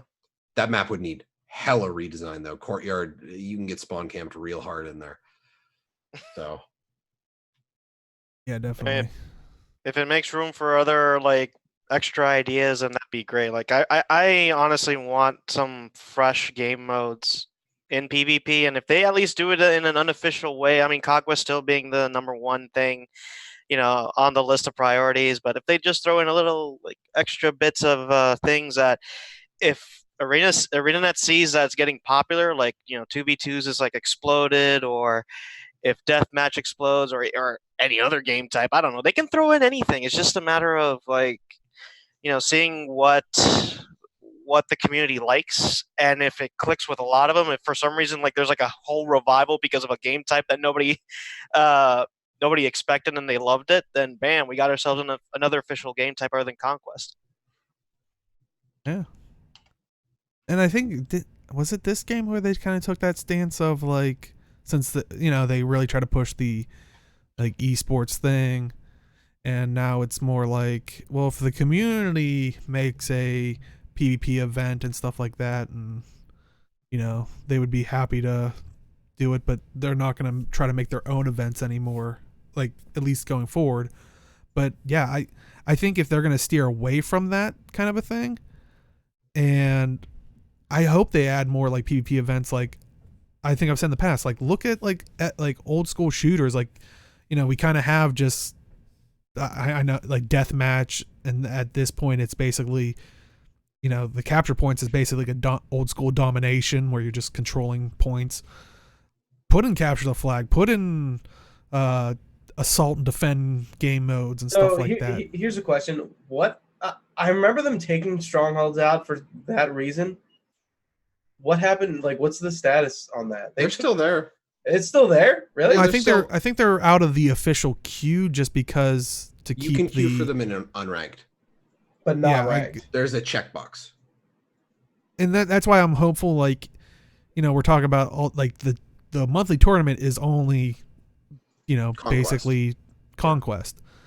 I would love to see more maps so you could have like, well, we have a capture the flag tournament, we have a deathmatch tournament, we have like King of the Hill, Oddball. Yeah. Halo now. I mean, I'm just taking inspiration from our thing. No. It was funny. I understood the reference. Well, I mean, that's where I was pulling a lot of mine. That's why I was referring to it as like domination, which is just basically capture point, which when I used to play Unreal Tournament, that's what it was. It's Oddball is essentially like keep away, or there's I think game is a better. Yeah. Deo, you bring up Unreal Tournament, and you make me think, oh, let's have an Instagib tournament where they give players a kit weapon, and that's all they get. There you go. Hey. And it hey, has you like were talking about special events in between. There you go. So yeah, I would like to see them have a little bit more fun now. They don't have to worry about trying to be and they haven't had to for a while, but trying to be that we got to get PvP as esports. Like let that happen naturally. Don't let it. That's don't a natural thing. Yeah. But Let the community build it. If there's excitement pulled in, then see if you can add some official support. yeah, Yep. exactly. Yeah. So, and I think that's the stance they kind of have trying to take with it, but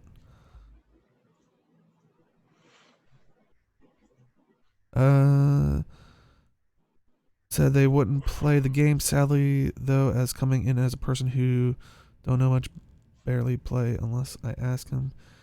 He said that it gives him no real idea of what's going on. There's no gameplay stuff, just story stuff. So if they were trying to get any new folks, he said to him, was a man. But as for players like me who played it, and yeah, I think that's the interesting point. Like, people are saying of, raids is where it's at. Blah, blah. It boils down to when people yell, raids is where it's at, screw story, no one wants story. You're basically saying, I prefer raids. I don't prefer story. Like, I'm not a PvP player. Am I sitting here going, they could have talked one more sentence about the Norn culture, but no, they had to talk about PvP for 1 second. Like, it's like, it's like the same logic. It's like, no, Deo, 2 seconds because they talked about WW, and that's a form don't of even PvP. get me started about that. That's a. Are you trying to say PvP and World are the same? No, don't even go down that road. No, they are not. They are 100% not. Pitchforks and banners are raising up for that kind of. Well, I get yelled at when I call WW a PvP game mode. And Really? I know. You are a player fighting other players. Yes, it's several hundred people fighting at once, but like it's still a form of PvP. So technically true, yeah. Like it's different tactics, yes, but like it is still is the scale. The game is still 2/3 PvP game mode. Mm-hmm. But that's going on to. I want to address that bit, Kit, but I'll get to that for after show because I think we've gone enough on the presentation. I think I might get distracted and rant again. Yeah, I was gonna say we're basically one of the other blog posts was talking about possible changes that they wanted to work on for balance. Now they did say that the bulk of the changes that they are talking about were World v World centric. They also wanted to stress that this wasn't the full list of changes that are being considered for the next balance update, and they also wanted to say that this wasn't necessarily a call for general profession feedback. They kind of wanted to put the outliers here, or the kind of the rules here of, they were kind of like saying, with these changes, would your gameplay change as a result? Do you feel these changes would improve or worsen the state of the game? Are you looking forward to these potential changes? What are your concerns with the set of changes, and what consequences do you expect would come from these changes? And I forgot to add the link for it, but here it is. And I think originally we were probably going to try to go profession to profession because they didn't list them all, but I think for sake of time, because we can always talk about it in coming weeks and stuff like that if we don't get a lot of news. But I don't know. They talked about, and if chat you see something in there as well, but I don't know if you have a preferred profession. Do any of the skills on that list worry you in any way? I like seeing the tool belt skill from Sneak Gyro come back. Okay. I am happy that it's back. They are thinking about replacing the Purge Gyro's tool belt skill with the Sneak Gyro's old tool belt skill, which was the giant reveal pulse. And I kind of miss that. I think it's just a plain poison field right now for Purge Gyro. It also looks like they're reducing cleanses, like AoE cleanses, just across the board. Oh. I mean, no, I see that trend. And then I talked about chaotic interruption a bit ago, and it looks like they've reworked this trait, and it now reduces the cooldown of one of your weapon abilities by 5 seconds when you interrupt a foe. That's kind of fun, actually. That seems kind of cool. And I'm going to assume it's going to it won't proc on stuff that isn't on cooldown. So you're more than likely going to be getting that a lot on your long cooldown weapon skills. Depending on what the internal cooldown for that trait is now, that could be a lot more useful to Mesmers, because the old chaotic interruption was just the reciprocate stun, right? It's like when you got stunned, other people got some kind of effect. So Meanwhile, I'm looking at one of the Guardian traits, Sanctuary. I don't know if it's that relevant or anything like that, but it's like, ooh, from 10 to 20. And it's like, well, I mean, you figure the Sanctuary bubble basically covers an entire WW gate. So the gate blows up and you just toss Sanctuary down and the first 20 people just get bounced backwards. So it's kind of funny to watch, I would say. oh no. I'm not gonna do it. I was gonna make a Naruto reference. I would at least get that. Basically, if you pull Sanctuary, almighty push. Everybody. Good night, everybody. Not wrong. But yeah, and I think chat's agreeing with your worry there, Jim. Of it seems like they're reducing cleansing, but not, at least here, not nerfing the application or anything. Which I think they might be thinking that like they've nerfed. I remember like there's been a trend of them reducing Condi application, and now I think they're I think they kind of want Condi. They don't want people to be able to Condi bomb so much, but they want Condi to actually be that tool of attrition.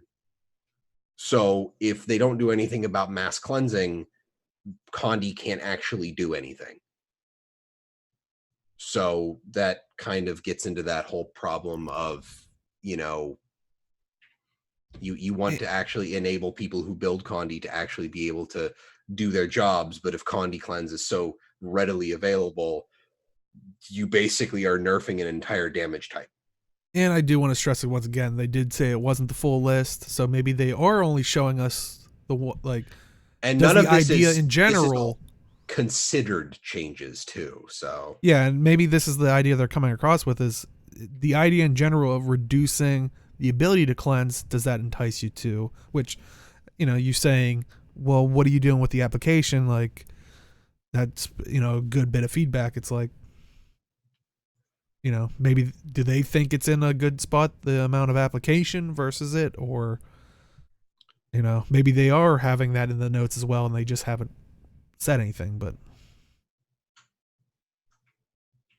yeah, I think that the only reason is they're just kind of like it says at the top is this is not a call for general profession feedback. Here are a few questions to ask. Would your gameplay change your result? Do you feel these changes would improve or worsen the state? Are you looking forward to them? What are your concerns? What consequences do you expect? and I think yeah, like I what kind of Chat's agree saying, Scourge will rise even more if that would be the consequences with a lot of these changes. I feel like Scourge has too much damage. Like I think that's just the problem. It lives up to its name. It really does. My only problem is when I looked at it, I felt like it was too all in one. Like I remember when they first introduced it, because they dropped the Path of Fire elite specs in the middle of a PvP season, and I hated it. Scourge with the barrier application and the Condi and the boon strip, or the boon corruption rather, it feels like they can do a great deal and be safe while doing it with very specific, like you have to be ranged. Like you have to be able to apply heavy ranged pressure to a Scourge to really counter them. At least that's in my experience, because I remember playing a longbow Soul Beast and I would just pull off the unblockable rapid fire combo and I would watch them panic and spam all of their barrier, and then I would wait 5 seconds and do it again. But it's just, I still think Scourge is kind of a problem just by design, not necessarily in current implementation, but it's sort of the consequence of it being a hybrid class. It's like, yeah, it's a matter of either like trying to, literally find a balance between the two. Like it can do both support of this, or try to buff out one and leave the other one behind in a way to then make it a more specialized class in a certain field. Like I mean, would you want Scourge to be more support, or would you want more aggressive play for it? Personally, I would prefer to see more support. Like, it's kind of one of the premier AoE applicators of barrier right now. Mhm. Lean into that real hard. Make if you want to keep the Condi, have the Condi as a reaction to attacking allies you apply barrier to. Yeah, like Chad's saying, there isn't enough risk reward on a Scourge and dub, which Yeah. So like make them focus solely on barrier and have their conditions occur as a reaction to it. So like if you apply barrier to someone, if they get hit, there's conditions splashed out from that. Okay, I mean, sort of as a consequence, then, like if they were to go for the route of pure support, you think at least for the core Necro, they should then buff Condi application through there, or should it be an all new elite spec? I kind of feel like Condi should, like, you could do, because I feel like it was supposed to be more supportive in the first place. So there are power options for core, but like you kind of need options for all builds on core. But that would be better at Condi. Scourge would be more supportive with retaliatory Condi, and then honestly Reaper should just be pure power, and they need to get rid of the bleed on chill trait, because otherwise they're going to keep building Condi Reaper. So that's just my take on it, but I'm sidetracking us into balance talk, which I could I mean, it was a balanced thing, but like, yeah, I think the general thing is it seems like they're gauging people for, do you like the idea of lessening the ability, like we've said, of removing the removing cleansing, or reducing it. Sorry, I don't want to scare people, but yeah, I think that's the biggest worry here, which answers one of their questions, is like, what consequences do you expect? If you're not doing anything to Scourge to help this out, it's just, you're just, every world's just gonna be Scourge versus Scourge. Like, yeah. Is the pirate ship meta still a thing? like where you just run by each other as big blobs and No, pop that's shot? that's like Zergon. Pirate Zerg. ship. Okay. Like it's literally like Zerg, but in ranged. That's why they call it the pirate Oh, ship. yeah, that's. I was like, we're talking about Overwatch now? Zerg is here, and pirate ship is here. Right. I actually never knew that term was used for that. And Chad's saying pirate ship is still a thing. So Yeah, it's just that I'm not so sure if that's a good idea, because then it's just gonna. I mean, if it's still a thing, then it might not affect the meta that currently is. It's not changing anything in that regard. It's only making it, I would say, much more final. Like basically, it's the fights are gonna end faster because of that, in my opinion. So I don't know. That's the way I see it. Because if your defenses are minimized because of this change, then fights are just going to end quicker. So yeah, I mean, in the end, like we said, none of this is really final. Like they even said, this is just a small thing of what they're considering. So hopefully they'll be showing us more and more of this stuff to get gauge stuff. But any other thoughts on the balance, or any of the other forum post about the competitive stuff? Nothing from me. no. Well, I mean, we're talking about all this stuff of what will be and possibilities and all that stuff in the future. But we actually had an update this week that, we didn't even get to. But It exists. I know. But I mean, I think luckily for our part, there wasn't too much outside of the other stuff that we're going to be talking about anyway. Yeah. A lot of the stuff was kind of like little stuff, like I see casino coins. They gave it a consume all option for the right clicking, but like a lot of little tweaks, apart from what we'll be talking about later, gem store, and also the cooking thing, which we'll be talking here in a second. But are there any of the other like little morsels from the patch notes that you think are super worth noting? I mean, I know the emblems is on. I know we have that on the dock. But I think that was kind of cool that they added more. But you know what made me go, wait, what? The emblems were added from a contest from 2015? yes. Like, what? Wow. Which we will get to. I was like, it took you that long to implement those? Like, really? I was like, Well, okay. I think they use some, and then these are some of the more of them, but I'm not 100% sure. I'll have to. Oh, okay. So that would make sense if, like, whenever they added them last time, that was also from that. Yeah, because I think in the blog post they even say, we'll show them off here too, so don't worry. They even say like, oh, if you want to see some of the other ones that were in the contest, I think they had like a Flickr album, I think. But Let me see. but you know, Oh, I just imagine like, oh, we need new emblems, and they look at the pile of closet. Wait, oh, these are good. Hold on, Yeah.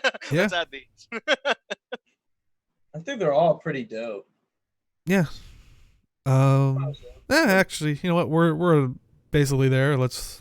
I'm You looking can at see them here. Flickr. They were done by different people in the community. These are the ones that are that they added to the game. Which you have artists Yi Telglor, Fernenstein, Schnur, Rasselok,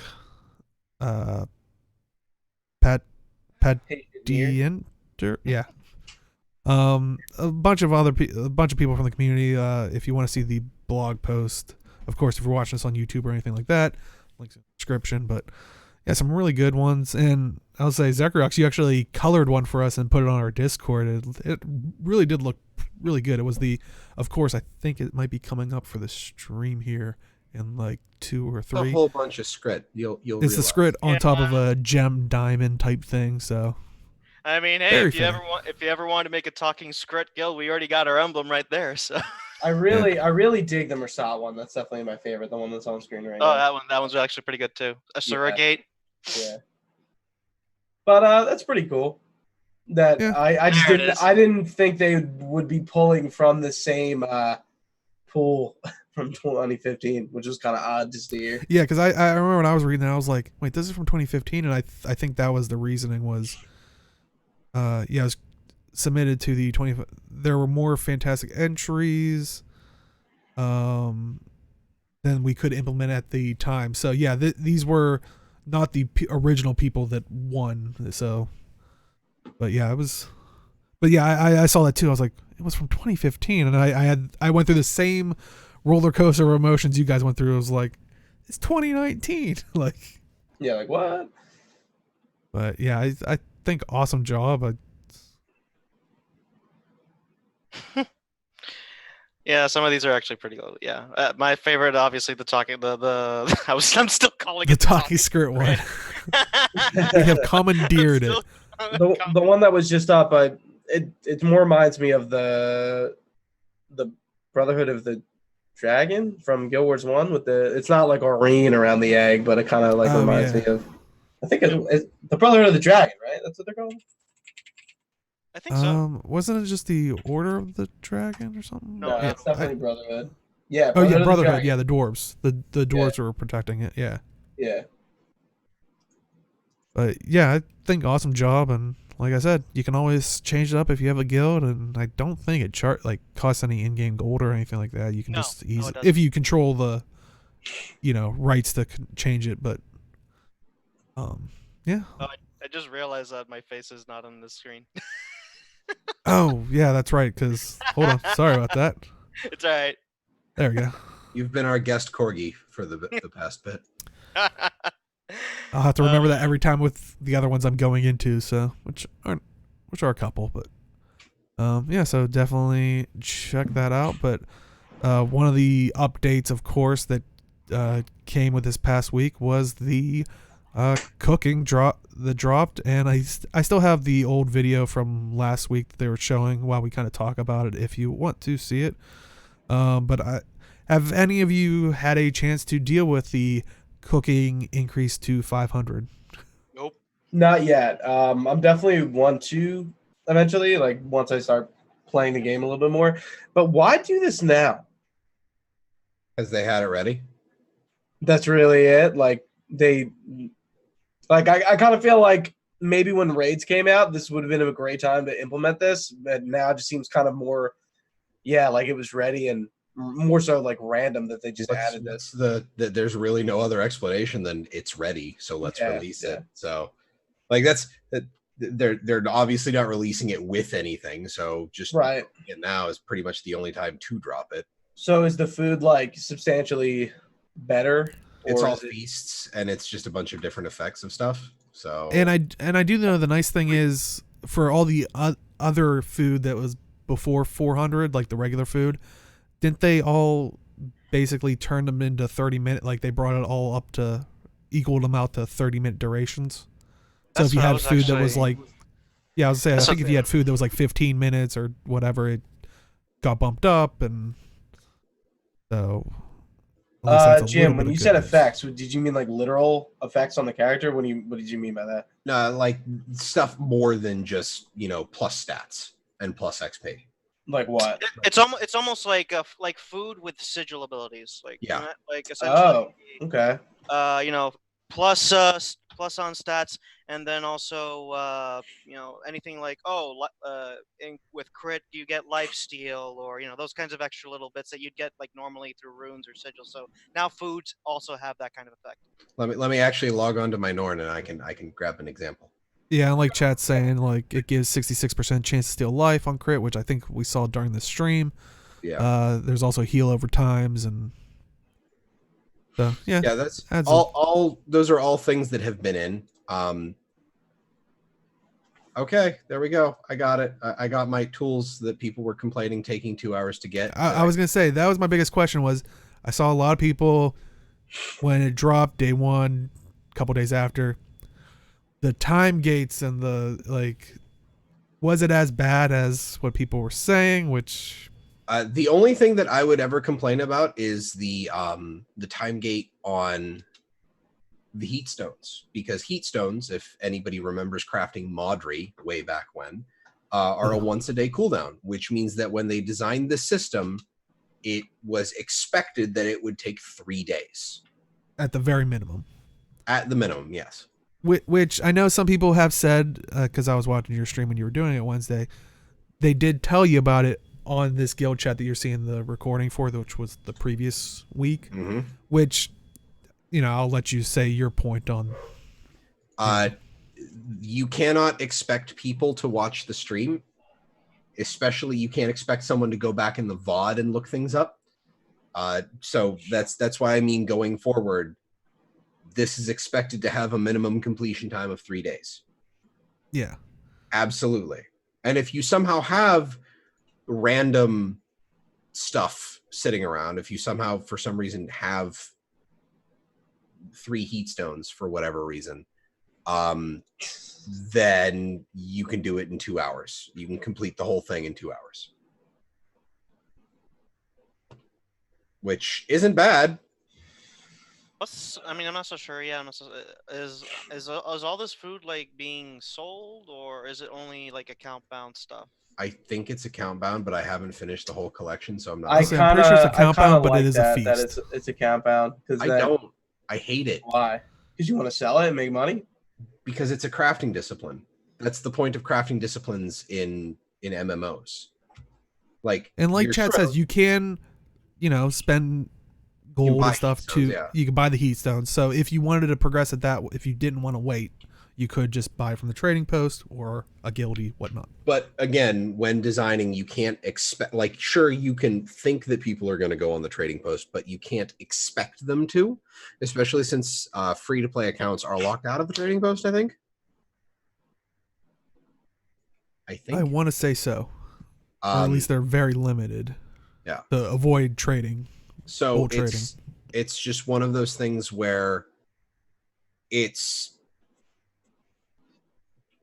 like the average completion time is going to be 3 days. I will admit, and even a bit of game design, the Norn one that has the 2 hour wait time while the blacksmith makes your new cooking tools is the first line on the collection achievement. So by game design standards, you're expected to do that one first, which means that you make the stuff and then you hand it to the guy and like, oh, I have 2 hours. Let me do these other 4 lines, which I didn't get to finish everything because I didn't have the heat stones. And I think I'm missing something else from another line. I think I'm missing like spirit wood planks, but it's, you have time. Like just go do the other 4 lines and then you're fine. Like the 2-hour time gate, not a big deal. I'm surprised I didn't hear people complaining about the heat stone, but I think that's just because it's a trading post thing. Or I think a lot of people that are in the know, like surf forums, the Reddits, got the information early, so they were either able to prepare for it or were willing to pay, spend the money, which, like you said, from a design standpoint, hopefully they never designed the game around, oh, well, didn't you read the daily forum thing that gives you all this? It's like, don't design a game like that. That's basically like how we've complained about WoW, where they designed it towards a mod or something. Like, I hope they never go that route. The information has to be in the game. Like, if you have to go outside of a game to find information, then it's not a very well-designed facet of the game. Yeah. And the reason why I don't like the whole account-bound thing is because, and I say crafting discipline, it's supposed to affect the people around you. It's a consumable crafting discipline, which is kind of doubly so for affecting people. It's like the whole point is to be able to make stuff to give to people. Yeah, I think you got a solid reasoning. And I mean, at least it's a little bit better than other Ascended thing. Like, once you get into Ascended for like weaponsmithing, like, and I think that's the old MMO player in me, where it's like, I learned how to craft the sword. It's like, I can make it for my friends that might get the materials. Well, you can't do that. But granted, it is a lot easier to level up crafting in this than it is some of the older MMOs. You know what's funny? In Guild Wars 2, you never really, I felt like in WoW at some points, especially Wrath, when gems and I think they were called gems, right? You gem gear and infuse crafting. Yeah, so you would do jewel crafting, and like people in like Orgrimmar or whatever would like you'd get a jewel crafter to make you stuff. Like, I don't know, like that. It's like not in Guild Wars. I feel maybe I'm wrong. Except for, technically speaking, the guild one. I forgot what you call that one. Scribing. I think we've talked a lot about that on the show previously, is that it really should have just been a function of the guild and not a character. Oh, scribing? Yeah, scribing is like weird the way they implemented it. Like at the end of the day. I'm just laughing. Chat's telling me how like some of the stuff maybe didn't pan out too well in some of the home instances. Apparently, if you chose the white stag line, the stag appears in the Sylvari home instance staring at the bloody butcher's block. That's funny. Part of me wonders, knowing some of the, like, how devs have, some dark, a little bit of dark humor. I wonder if that wasn't a mistake. A little bit. This is just further fuel for my argument that we need a Dragon's Watch Guildhall and Guildhall tech in what it amounts to a living story instance. Good idea. I still want a Guildhall that actually has a castle in it. I want a fort, please. That would be fantastic as a Mists Guildhall, just like a castle floating in the mists. Yeah, but you'll never get that. I'm honestly or a surprised castle that might be floating over Kessex Hills. I'm honestly surprised that we didn't get a Mists Guildhall in the first place, because it's like, hey guys, design a Guildhall. It's in the mists. Don't worry about anything around it. It'll just be floating. Like, terrain team can go nuts with that. Or if they want to go even wilder, like, just give us an entire sandbox and we'll put the structures. That'd be cool. Yeah, but honestly, again, benefits increasing to 500 cooking is great.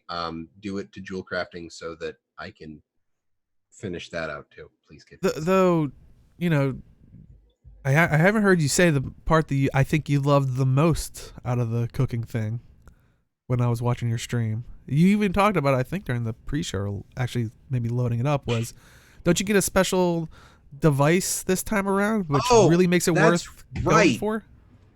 As part of the collection, you get a food salvager. Yeah. That does what? It salvages. So the 400 to 500 cooking uses salvage materials from food for some of the stuff. And so you have to make food and salvage it? Yes, but the thing is, it works on festival food.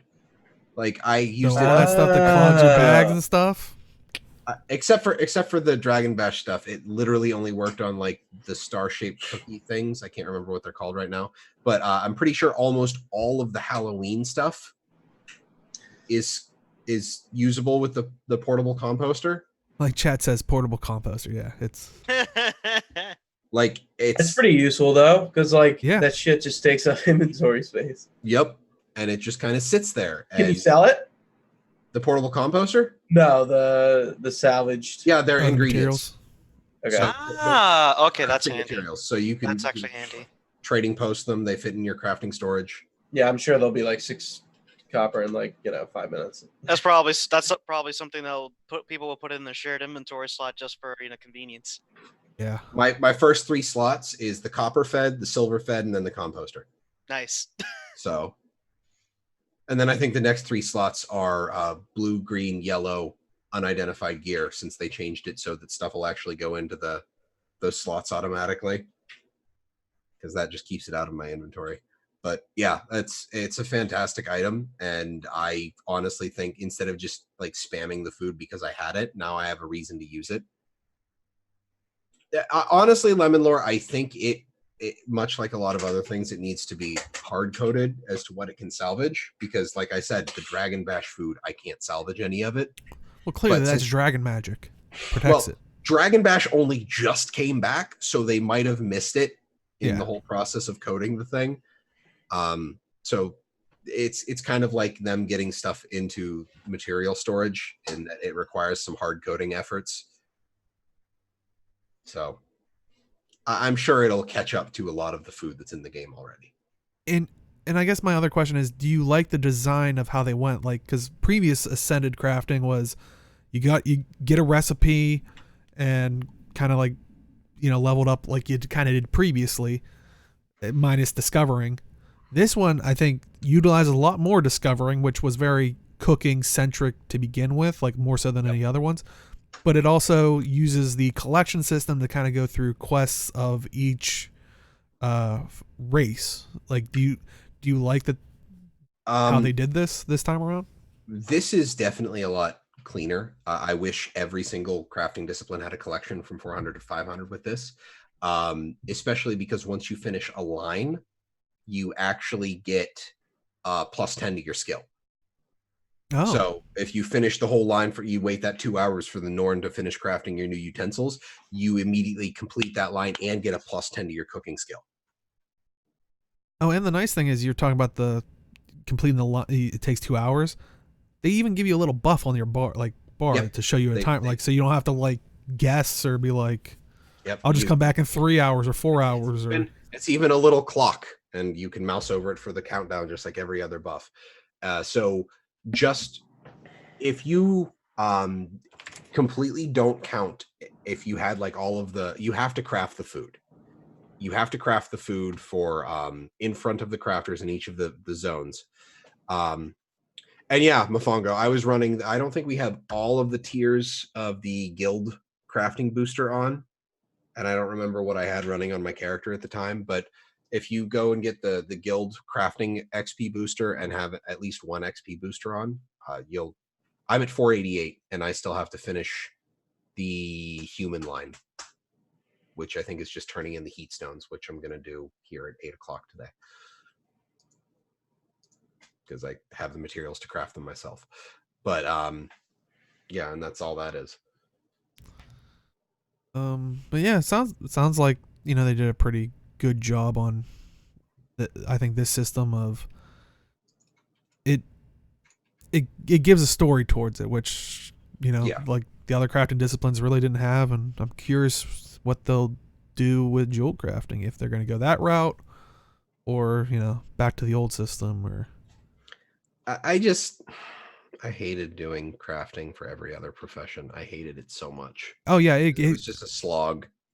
I liked leading up to it. I didn't like Ascended crafting for like web, because basically it turned like, before it was like take this piece and use the discovery system to discover the blade recipe. But this time around it was just like, yeah, take your laurels and buy this piece, and buy this. I'm like, that's not why I love the crafting. So like I was like, Yeah. So I'm definitely curious with this one, and like I said, I'm curious with jewel crafting just because jewel crafting is, well, I guess apart from the other like the weapons and armor stuff, it is something you can already get in the game. Albeit a But lot now you easier. can craft it. Yeah, it's like how are they gonna, or yeah, I'm definitely curious of how they're gonna do the jewel crafting one as well. So, but yeah, any other thoughts on the cooking? To 500. Happy that it's in the game. Can't wait to try it myself soon. Yeah.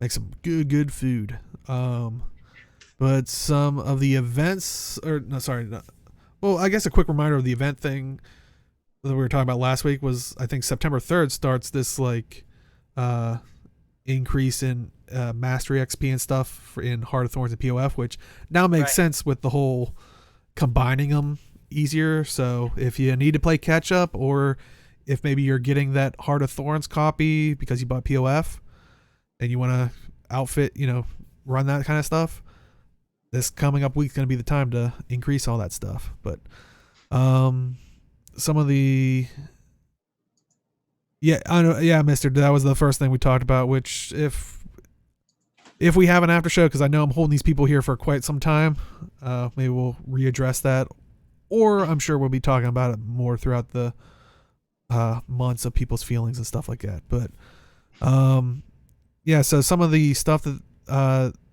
they are having a contest with what is it, MTM's, they're MTM Special Ops Hypertech Watch. Whew. It's a custom made Guild Wars 2 watch basically to celebrate their 7th anniversary from basically now until September 2nd. So if you're watching this live, you still have a little bit of time. Yeah, if you're watching this later, depending on when you're watching it, it might be over. But I think you just have to go to their website. Their blog post is there. Well, if you're watching this on YouTube, link is in the description. If you want to go after a fancy looking watch, I don't know. I'm not much of a watch guy, but The only reaction I have to this is like weird flex, but okay. it did kind of seem out of nowhere, especially because it didn't feel very thematic, especially the title of it. I mean, I know they put like the little Guild Wars 2 logo in it, like commander tag and stuff in it, but I don't know. It's just You'd figure they'd make it like a Sura tech, like a Sura aesthetics. That'd be a little more crazy. If they went more creative with it. It just looks like a watch. It just looks like a regular. It looks like a watch with like a custom face inside. Yeah. Yeah, and I think it's kind of like what they were showing on the announcement thing with like kind of like the mouse pads. It's like there's a standard thing. Granted, this is more technical because it is a watch. Guys, it's got the red commander tag. That's the Havoc Squad, so clearly Spec Ops. That is a good point. What? I didn't even... I've just seen in WW channels is just the red tag is the Havoc Squad. So I actually didn't put that together. That's a very good point. I mean, I have no idea if that's why they did it, but like it might be a happy coincidence. If yeah. not, I mean that is a level of detail, because also that is the other point that people do raise when there is very thematic stuff. Is it's like I can't wear that out. So this does look like a very high end good looking watch with a little Guild Wars 2 logo. So if you do run into someone, it's like, hey, look, I got this. It's so it does, I think, fit a particular market that says that stuff. Because when we were talking about the legging things and stuff like that, people were like, well, I can't wear that to like work or something like that, or so Oh look, it's commander time. Oh, Sorry. Commander it's like O'Clock. follow up. Commander O'Clock. would you look at the time? Oh, All right. insert chronomancer joke here. Move on from that one. Yeah. Also, for fans by fans has a couple of you can get some commander pins. and I believe it is $12 United States denomination, but it's basically just a blue commander tag pin, which, I know some people out there, inks, if you're out there, I'm sorry you're going to be spending $12 on a commander pin, in the sense of, because you have to collect them all. I know you. But that one I find okay. I mean, it's a pin. That's pretty legit. It almost looks like a medal. It's like I'm a commander. I'm official. I got the medal Yeah. to prove it. My only disappointment is that the regular size one and the Catmander tag, they're only in blue. Oh. Temporarily, hopefully. I would hope, but yeah, it's only in blue. And would have been cool if it was like I don't know what you call that, but iridescent, basically, like it color shifts depending on the light. Yeah. Cool. Oh yeah. But yeah, any other thoughts on kind of the, I guess, contest / new real life items? I might actually get the commander pin. Cool. I'll think about it. Just because I have a whole slew of, I have ones that have the backs that fell off, but I've got Bayek here, and then I've got a few other ones sitting here on my desk that I need to get better backs for, but they go on my laptop bag that I take to work. So okay.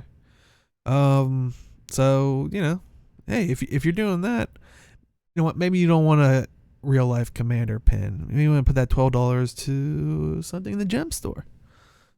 Speaking of the gem store, we actually surprisingly have some free stuff. Actually, since we've been talking so long, you might not be able to even get this. Maybe someone in chat, because I know it usually goes away around noon, but I know it was up till the 31st. You were able to pick up a free customer appreciation package from the gem store, which had a black line chest and a black line chest key in it.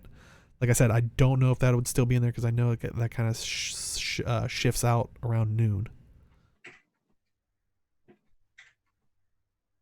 I mean, nice that they're putting it in. Well, I mean,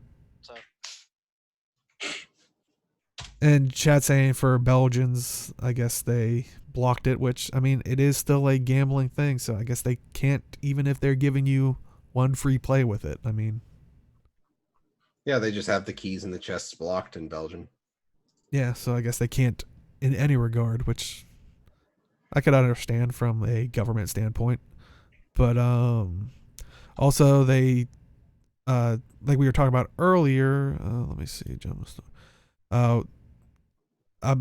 like I said, this is the second time they're doing this, but this is a New Horizons supply drop requisition. Basically how it works is all the stuff that you're seeing on this list here, you will get it, though the earlier you pick these things up, the cheaper it will be in the long run, which I think, I forget where they said it. Week 1, if you get it, which, like I said, will change over on September 2nd, will be 2,400 gems, which is a 20% discount.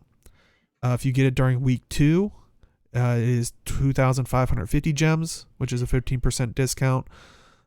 Week 3, it's 2,700 gems, which is 10% discount. If you get it the last week, it is a full 3,000 gems, which is no discount. Which, though, if you do get it week 2, week 3, week 4, you do still get the prior week.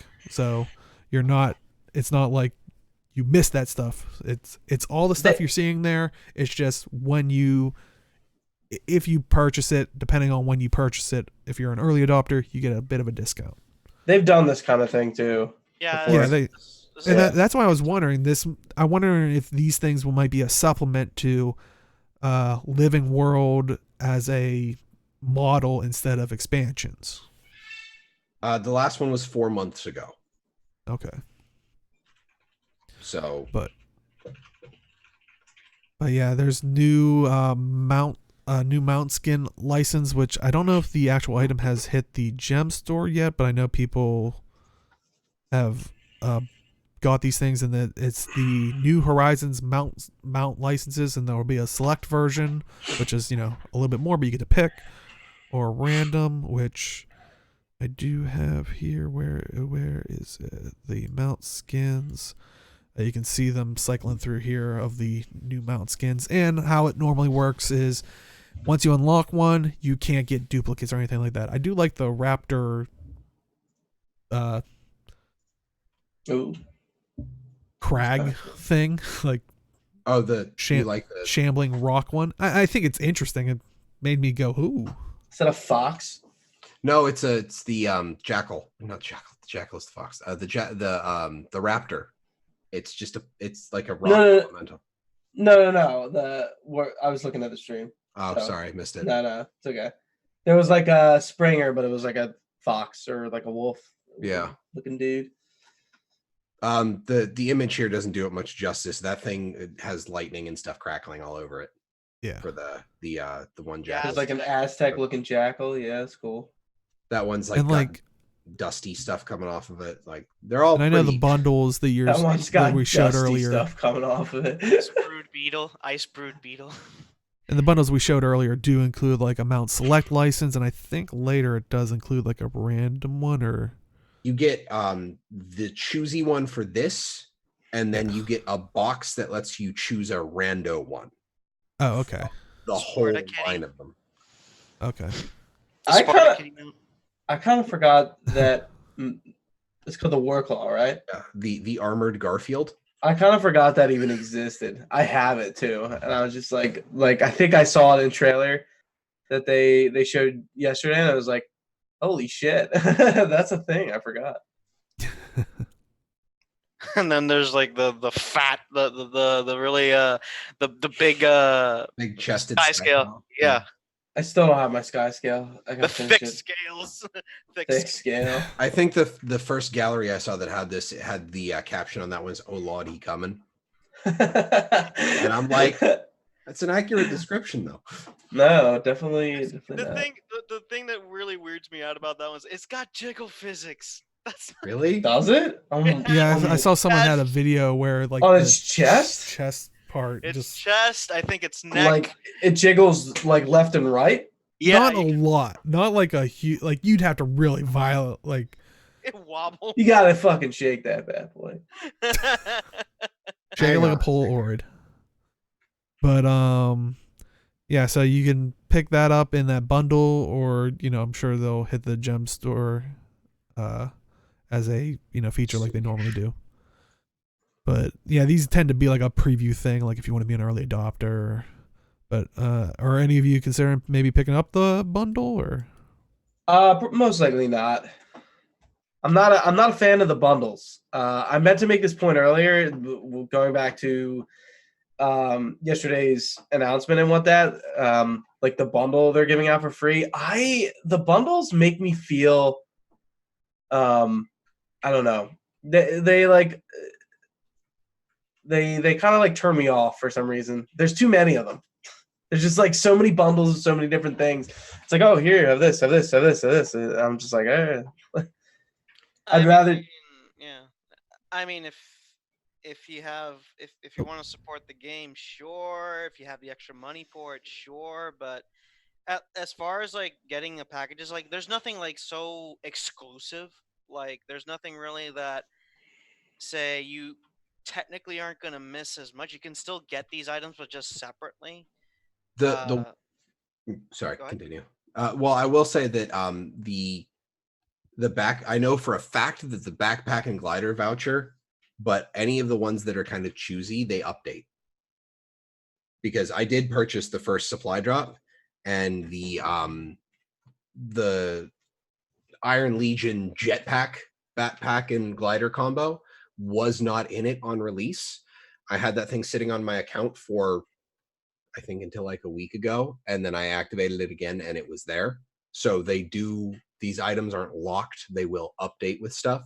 So if you just kind of want to have the item sitting in your inventory or your bank just to have it and then check when something you want might be on it. Mm-hmm. I did not even know that.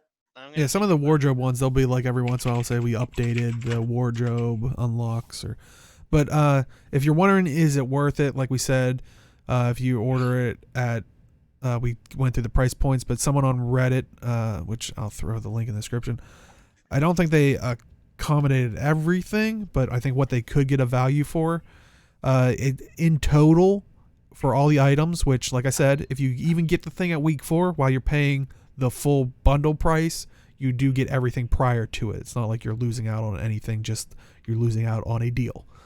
But it will still be a deal because I think, what was it? It said week 4, if you get it, it's 3,000 gems. Apparently, on Reddit, they came out with the math of the total value of the stuff that listed all here would be 6,493 gems. So you're still well ahead of it if you even wait till week 4. But And heck, even the Black Lion chest keys that you get in it apply to the same thing as if you don't like what the current chest has in it, you wait. yeah, just hold on to it. So honestly, I think stuff like this is probably the highest value thing that has ever been released from the gem store. It's just you have to wait for them to show up. And honestly, if they do one of these every 4 months, that's 3 a year. You're looking at you have to drop $35 to get 2,800 gems, plus tax. If somebody buys every single bundle in a year, that's $105 they've gotten from a person. Yeah. Which I would say, like, there are people who would rather just be like, hey, I'll pay a subscription fee, and then they just get these when they come out. So yeah, I'll agree, Mr. It is the bonfire, I think, is kind of a relic and needs to be. Yeah, I think that's the toughest thing. And I was going to say that was what chat was bringing up, was it really comes down to, is the stuff that you're seeing in there, is it stuff that you want? Which, I mean, if you remove the bonfire, the community booster stuff, I think it still does come out as a tremendous value, but it is stuff that, even though it's like you're still getting it for free type thing, but it is still one of those processes of, well, but it's sitting in my bags, I gotta either click on it or delete it. Like I don't want to pay to have a task. Like, it's like, so I understand from that point. It really does boil down to how much do you like each of the items in there. But I mean, you still can't knock that it is, even week 4, where it's a 3,000 gem price tag, you're still getting a roughly 6,500, like almost, you're getting it basically for half. So, but yeah, I'm curious if this is one of those things that might try to supplement the idea of expansions, but like, it's not a terrible idea the way they have it set up. It's a decent bundle. And yeah, Mr. That's fair. Like that, like kind of like a loot crate kind of deal for inside Guild Wars 2. Like, you get some exclusive stuff from it. Do you want Reddit to explode again? Like, there are people who are basically saying that they would rather pay a subscription than the gem store not exist. But see, Mr., you raise a good point of, you bought the last one, not sure about this one. So if it roughly cost around $35, like Jim said, did the math, like, that's already more than an expansion. Like, yeah. So in reality, if they release 3 a year, they really only have to maybe entice you with one of them to be okay, to kind of equal that out. I mean, the thing with this one though is it's literally the same package. They just have a different mount select system in it. And honestly, it's one of those things where it's like, there have been years where I've gone without purchasing a single game. I consider myself, like, I enjoy playing video games, and I will probably look at a game and be like, okay, I spent $35 for a game. If I spend that on Guild Wars 2, I know I'm going to continue to get enjoyment out of Guild Wars 2. So I don't mind supporting them and handing them money for what is a really good value. Yeah. And I'm glad they're doing this stuff like this, because I've never understood that. I wish they would kind of make, like, the gems themselves go on sale through, like, actual means, because you see that they do that with ESO, Warframe's well known for that, where it's like this is your fictitious currency. Why not have a, hey, if you buy now, like at least Warframe does this, like a login reward. It's like so you have a chance of getting a login coupon that's like 25, 50, and 75% off. When you get that 75% off, you're looking at that like $200 bundle that's like, well, now it's only 50 or whatever the, like, I did the math right? Yeah. You're like, what? In your mind, you're like, this is a value I can't pass up. It's like they just got, potentially $50 out of you. Or if you don't have that money, there's smaller bundles that are even more substantially less. I don't know. I think it's a good system to supplement, a subscription or anything like that. But it's just, I was always surprised that they never really had a sale on gems exclusively. But this is, if you like the items, that's always what it boils down to. But Yep. is the gold to gem still a good system for the game? I would say yes, because I think we've talked about in the past, we still haven't reached the point where I think it tremendously benefits the player. You're still adding a substantial amount of time to get that gold to transfer to the amount of gems, which I think people have said in the past. The amount of gold that you've grinded for it to switch it to gems, the hour or hours that you spent doing that, if you had a job, you would clear that tremendously by just taking the money that you earned from that 1 hour of work and turning it into gems that way. It would be more beneficial, but it is a nice free option for the players. But I mean, yeah, it's a grind. I mean, yes, there are players who love to play for the grind itself, and if they want to do it for free, technically, I mean, well, they want to get something out of it so they can get free stuff with the gem store, then technically speaking, hey, that's an option. That's a good thing. So, one way or another, either time at work or time in here, you're going to get something out of it. So an acquaintance of mine has a system where he can make a new legendary every 3 days. Damn.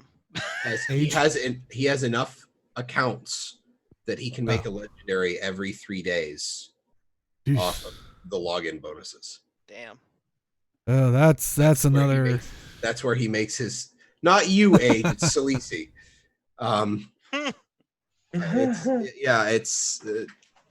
He had his laptop and was making sure to do his dailies when we were at PAX.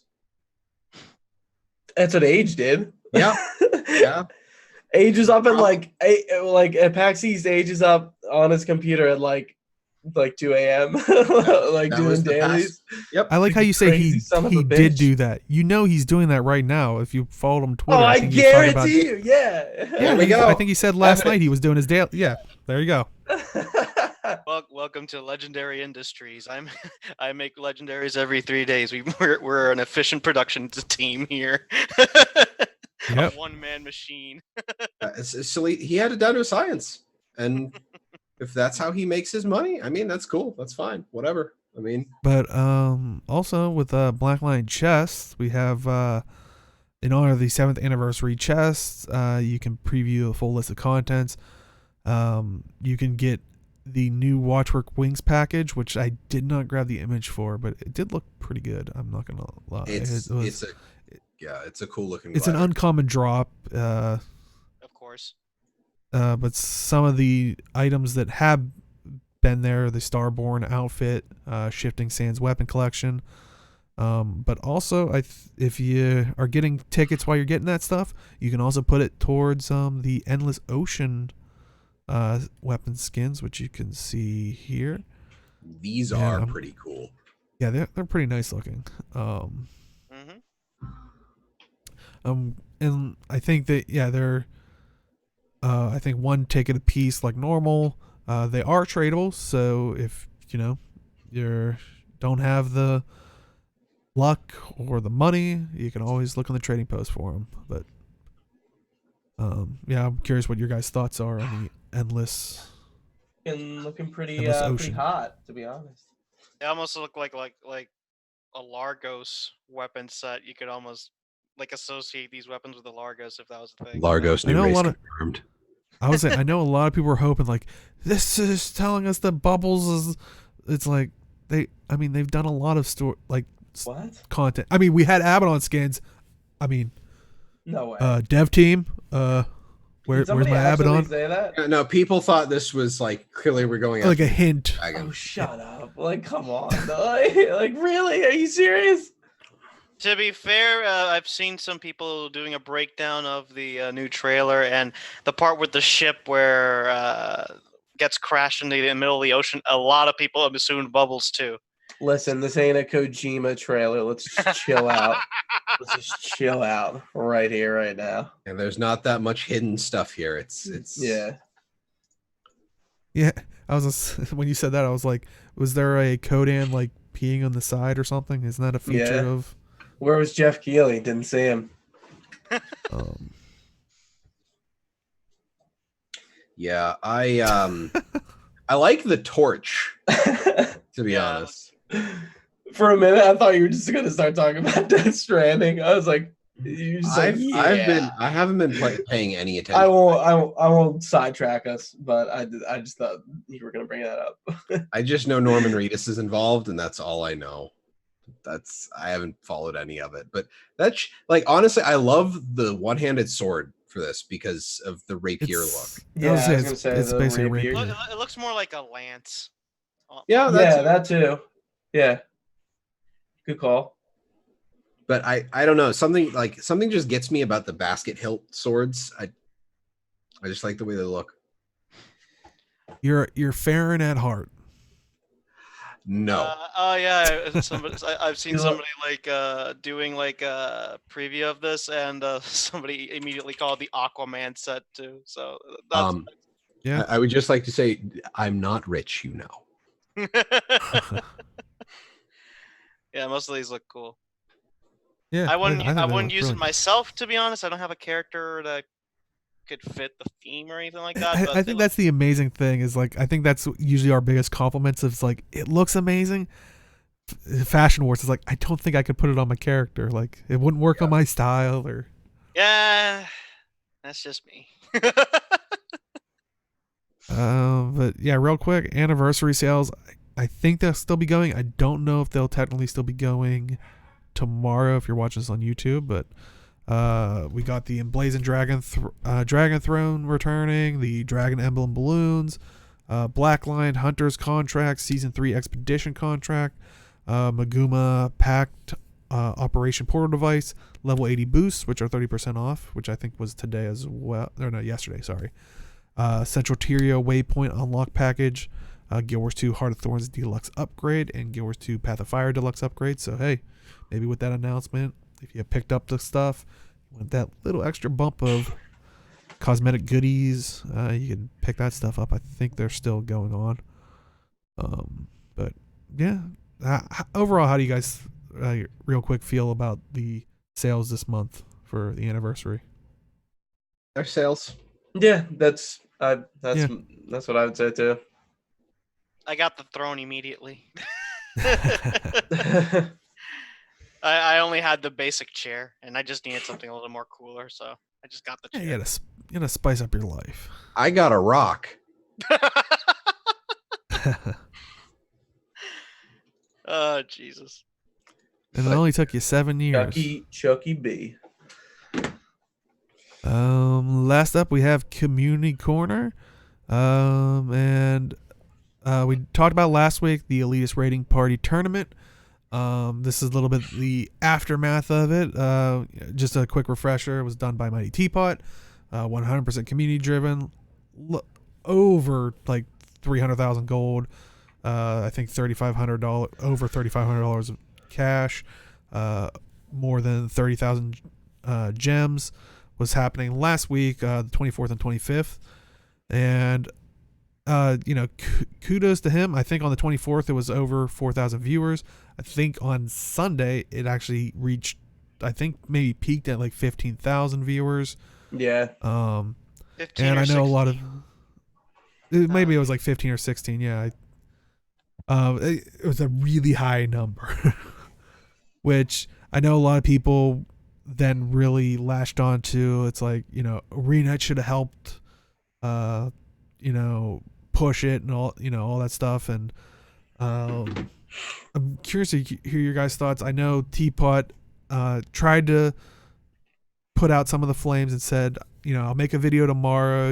Kind of probably had to take a rest after completing this. I mean, no small feat, but basically he put out a video stating, and it was a short one, congratulating I didn't write down the winners. It was what was it? Something noob. I know it was Roka's team. Forget their name, unfortunately. It was something. I'm noob, not sure. but maybe check and help us here. But yeah, congratulations to the winners. But I know in his video he talked about, he talked with Arena back and forth about the stuff. What the point was that kind of made it not happen was they were, and he stated this before, but they asked him to not use this this add-on that only him and the other person that kind of made it had access to. Like, he wasn't distributing it or anything like that, but it basically allowed him, the simplest way to say it is it gave him the PvP kind of free camera thing in the raid itself. He assured that the person that, because I guess it utilizes a character model, it made sure it was dead, like it didn't have any assist. Yeah. It didn't help them in any way or anything like that. It was just perfectly there for spectator thing. But due to that mod being used, Arena didn't want to support it for that reason, which he said he was fine with. He understood, and I'm glad I think he even said in there, it's like he didn't want to jeopardize his creative vision for it of using the camera, which, like, I was thinking that's probably why, if that was the reason, which it sounds like it was, it couldn't. But I mean, what are your guys' thoughts on? Honestly, I can't argue with Teapot's ideas. I mean, it makes sense. Like, you're making a show, you're making a tournament, you want to present it to people. You need the best method possible to see the action. Now, it obviously makes a difference the way, because the thing is, like, if they were to run the tournament like a normal thing, then it would, like, it's just take a player's perspective, right? But what happens if he goes downstate? I mean, unless he had a no downstate rule thing, which I heard that was one idea that he had, but that didn't pan out. But I mean, that's the thing. Like, what happens if one of your teammates, the camera guy of your team, is down? You're not going to see much. Make very thrilling entertainment. Like, exactly. So this is the floor of the raid. Mm-hmm. So, and that's the thing. Like, I was told this very early on, but I'm glad that Teapot decided to sort of explain the situation. But in all honesty, even though, like, I understand where ArenaNet is coming from, like, obviously third-party support can, it's a bit of a gray area depending on how you go about it. But I'm very glad that at least Teapot has been very careful with not spreading this kind of thing around either, because obviously that would have burned a lot for ArenaNet. Like, he's not a partner, is he? He is. Pretty sure, yeah. Oh. Okay. So, and like chat saying that apparently they did utilize previous ERPs that they had a person being the cameraman, which would potentially die, and you're basically staring at everybody's feet. But so like, I honestly respect Mighty Teapot's decision with it. I thought, at least for the sake of making a show for people to watch, great. I understand where ArenaNet's coming from, so I would say, like, both sides, they're not incorrect with what they're presenting. They just couldn't come to a decent conclusion. But it's not so much that ArenaNet was being picky about this, because no, I wasn't. Well, saying. I know you're not saying that. It's more like I'm trying to get into the reasoning for it, because if they allow it to happen once, it opens up the door for people to push. That's true. So then people start creating other third-party programs and doing these other things. Oh, you let your partner do it, so it's what you get them special treatment. It becomes a PR nightmare because, of course, the partners get special treatment because they're partners, but at the same time, like, it just becomes a problem to manage, and it's just a whole, not necessarily a slippery slope as it is a gaping chasm that is just a pain to deal with. I think it's a shame that ArenaNet, like, they didn't have to like sponsor it. It's not like, I think, like, I'm surprised Teapot polled as many people as he did. Like that, like his numbers, I think were like what? I don't think I've seen anything Guild Wars stream related pull those numbers since Path of Fire, right? Like I couldn't think of any streamer that's done that. I know Guild Wars 2 on Twitch is kind of like a weird spot. It's not like a ton of viewers all the time. Yeah. So, but I feel like if ArenaNet kind of like gave him a retweet or like just supported it very like minorly, I think that would have been cool, but not like on an official level. Well, but hey, I mean, I get get it. it. I think they kind of did. But You had a lot of the devs being like, "Hey, I'm enjoying it," like, you know, on their Twitters and stuff. So, but it wasn't through the official tweets or anything like this. But right. So, like, for the upcoming Living Story, more than this, yes, substantial. I think it was at least double. I think I wrote it down somewhere because I purposely, because I knew I wasn't gonna, I wasn't sure if I was gonna make it for the show, but I was like, someone please note what the number of people watching was, because I knew that was gonna be something matched. I think it was like 32,000. And granted, yesterday's for the announcement versus this, because I knew people would try to compare it. Right. And I think you also and I don't want to make it sound like I'm trying to take anything away from Teapot. Once again, I think what you guys are saying as well. I think he did a substantially fantastic job. I honestly, I don't think ArenaNet retweeting it would have given them many more views, if any. Like, I don't want to, like, I think people are there saying that it would have been 10 times more, is taking away all the hard work that I think Teapot and everybody else in that community did to, you know, make it that high. But I mean, that's the power of the community for you, like right there. That's like, you know, we don't see that many active Guild Wars 2 viewers through most of the absence, but if it's either because of announcements or if it's like a decent event, especially, like, I mean, Teapot's, you know, pretty big on Twitch. And, you know, for him to gain that much numbers for something that's pretty significant like that, like, that's impressive on its own. And honestly, right, that makes it kind of special. That makes it really special to see, like, someone, I mean, and sure, he may be an Arena partner, but obviously he never got sponsored. But to see, you know, one very dedicated player pull in that many people, you know, that's something to be proud of. Like, that's an achievement right in itself. ArenaNet, give him an achievement. Give him at least something, but, you know. I don't think they need to give him anything. No, that's all right. But no, but like you're even talking about like some sort of like, you know, like, oh, you know, a tweet like commending Teapot or being like, hey, like, this event happened, like, it was cool, but they're not going to do that at this point. Well, like I said, I think the devs themselves came out on it, but I think in the end, kind of like how Jim's saying, if you put any note to it, it's like, well, you let, like, because yeah, they didn't support him in the sense, but they retweeted it.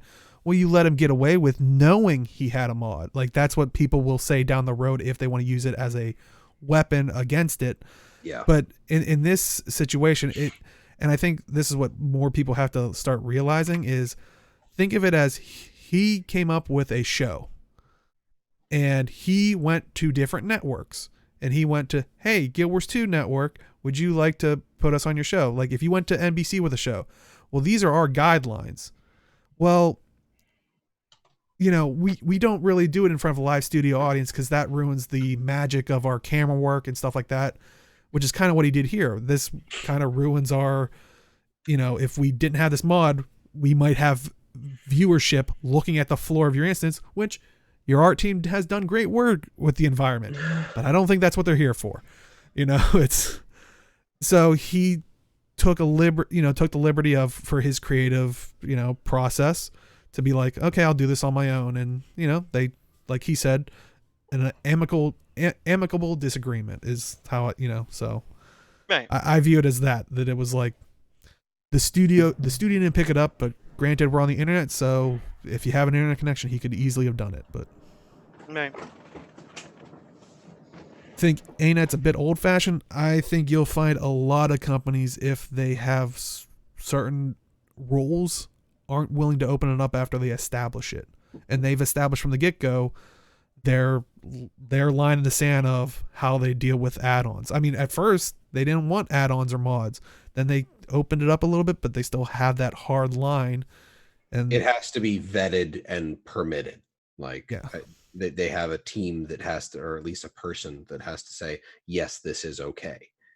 So it sucks, but it's one of those things when you're dealing with a potential millions of customers, and with social media, like you kind of have to clamp down on, like, honestly, I think social media has done more to harm developer community relations than people just being crazy, because it gives the people, because like on a forum, like they have utmost control of the forum, they can just knock you off the forum, but people on social media, on Twitter, they can start bad mouthing the company can't do anything about it.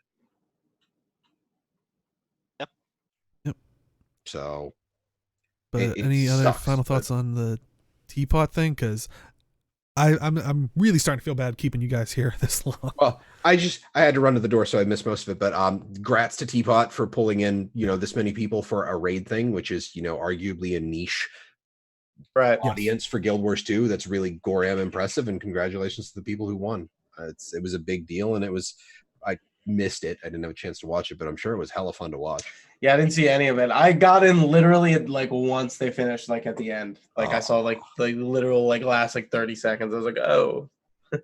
And I'm not so sure if Teapot's going to be uploading like all the matches. I mean, he's probably got it on a VOD. No, not on the VOD, but on his official YouTube channel. If he had any, I think he might be uploading them one by one, but I'm not so sure. Oh, okay.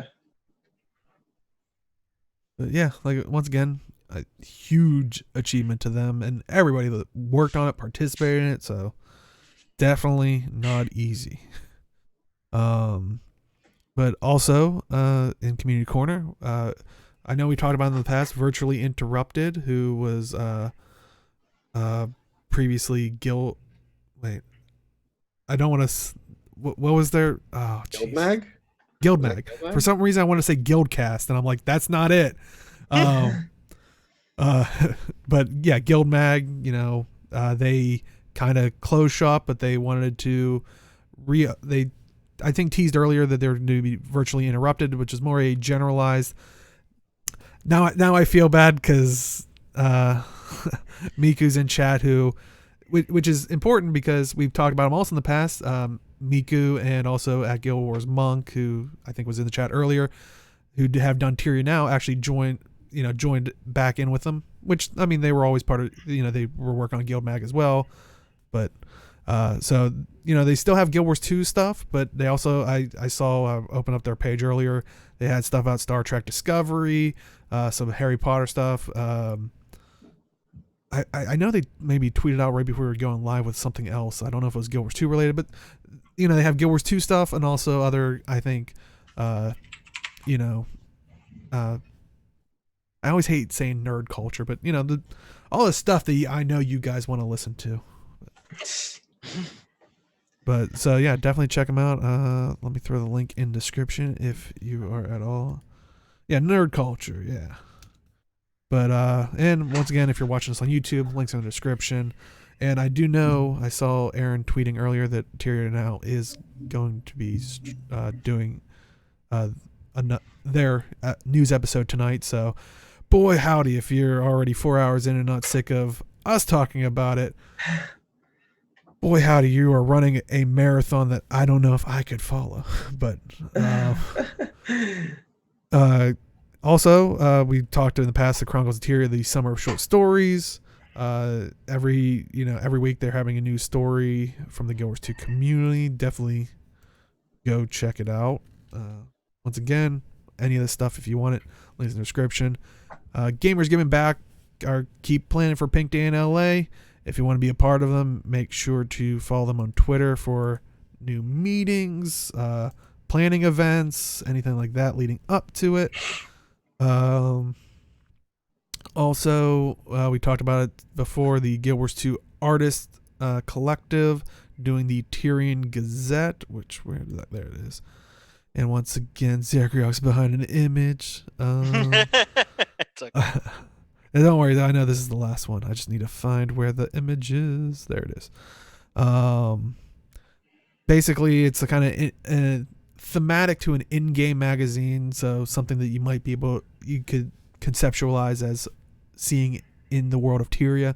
It isn't an in-game item itself, so don't think that, but it is done by a lot of the great artists that are fans of Guild Wars 2. And here's our Indiegogo campaign, which order requests are still live until September 10th, so you are running out of time.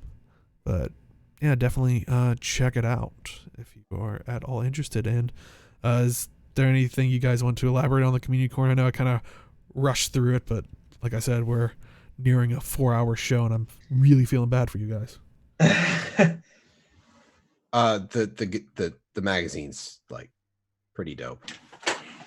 Mhm. Like everything in there is pretty impressive, and they've put out stuff like they did the tarot stuff, and it's high. I was gonna say this is the same guys who did the deck, right? Yep. Yes. Yeah. It's real high quality stuff. Yeah, I have the deck. I got Age gave it to me at PAX East, and it's fucking cool.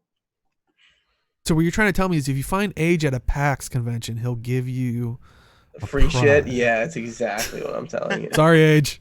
Just keep an eye out for him. He's usually wearing a scarf. He's like the PAX Waldo, because like he seemed adamant about buying the PAX scarf the last time we were there with him. He had the PAX scarf at PAX East this year. I can confirm that. He did have it. But also, I'm not sure if he wore it, but he had it. Do another 4, yeah.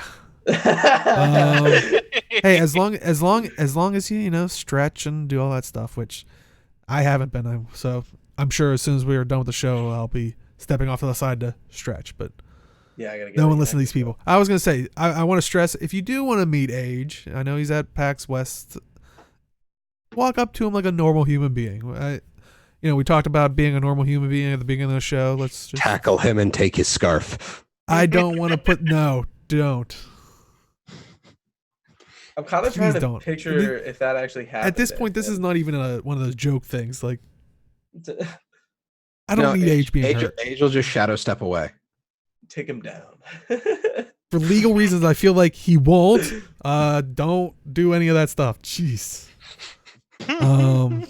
But like we like to normally do, since we do have 2 guests here, is there anything you guys want to give shout outs to, your own stuff, stuff you're working on, or any in particular? Well, first, I guess, chat cams. Sorry. First start with oh yeah, true. So you can find me. I do a podcast called Delco Nerd Network, essentially talking about all things nerdy: comic books, movies, TV show, games, whatever we want to do. We usually do like a topical podcast, and then we kind of do a show called Hot Takes, which is reviews. And you can follow if you're in Twitch chat at Delco Nerds, and then my Twitter is _the_gooch_. Still trying to iron that one out. I gotta think of a better handle, man. It's like once you say it, it's like, wow, there's got to be something easier. There isn't. There really isn't. All right. Well, as for me, at least Guild Wars 2 related, like I try to stream some Guild Wars 2 roughly every Tuesday. It doesn't happen often, but I try to dedicate Tuesdays exclusively to Guild Wars 2 or Guild Wars 1, depending on how I feel, because I really want to get back into Guild Wars 1 once again. I've been trying to get started on that. You already mentioned Miko, of course. On Thursdays, We every now and again, of course, do some raiding. We do some progression raid or some farming raids. Essentially, we just go into the aerodrome. We just do some raids for 2 hours from 8:30 to 10:30 p.m. EST, and I usually stream that. So you can expect some raid content on Thursdays. And Awesome. pretty awesome. much.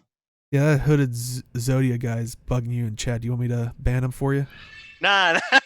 Okay. No. Oh, that's my bird. I do apologize for that. No problem. That won't be the first time an animal is shouting, and probably not in this stream either, which I would probably apologize. Nah, hooded Zodia. He's my best friend. We do a lot of streams together, so he's fine. Give him a shout out too. He's fine. He's all right. He's fine. And Jim, where can they find you? I can be found on Twitter at MalThanisMMO. You can also find me here on twitch.tv/MAADRealms. That's 2 A's in the MAD every Wednesday at 8 p.m. Eastern Time, where this is a fully mukbang talking podcast for all of our cooking needs. That's not what we do. Normally, Wednesdays is I was looking around for Hero. food. I was like, we got food? We cater now? Wednesdays is 0 to Hero, which is either PvP or hard games. I have played League of Legends. I hopped right into ranked for League. I haven't played League normally in years, and I just kind of ran blind into ranked. That was a time. Ranked Guild Wars 2 PvP, which might be more interesting now that Mesmers are less oppressive, just because they've apparently been deleted, and there's a new season, so maybe I'll give that a shot. And also I play hard games, like I have some Souls-like games on my Steam library that I need to go through, Salt and Sanctuary and a few others. But come around, hang out, have fun. Hope to see you there. Awesome. And you can find me at simply_Deo on Twitch and Twitter when I have time to actually stream something. Yeah, if you are popping at the very end, do stick around. I don't know how much of an after show, since we already done a pretty much a 4-hour show, but I might try to hang around just so we can maybe do a nice little pass off to Tyria now and their virtually interrupted stuff. If you are popping at the very end, you can watch this. We highlight it on Twitch, twitch.tv/MAADRealms, 2 A's in the MAD. YouTube, it goes up on Sundays at noon Eastern, 9 a.m. Pacific, youtube.com/MAADRealms. Or if you want it all a nice one little cozy package, just MAADRealms.com. Once again, always 2 A's in the MAD. That's where we put all of our stuff up there. Me and Age also do a Warframe podcast, which will be happening this Tuesday as well, since it's bi-weekly. But like I said, if you go to our website, you can have all that stuff there. Also, the audio versions, I believe, of this podcast, and I think also the Warframe one, or we're working on it. I'm not 100% sure. And also hopefully more to come. But I think that is it for this week. Once again, I do want to say thank you to everybody in chat for being civil during the conversations. I know it's been very heated over the internet, but yeah, I greatly appreciate it. Once again, thank you everybody, our guests and my fellow host here as well, for sticking around for the 4 hours. Hoofa. But that is it for this week, and we'll see you in the game. Good night, everybody. Oh, also, good luck to the YouTube audience. Oh, yeah. Yeah. Yeah.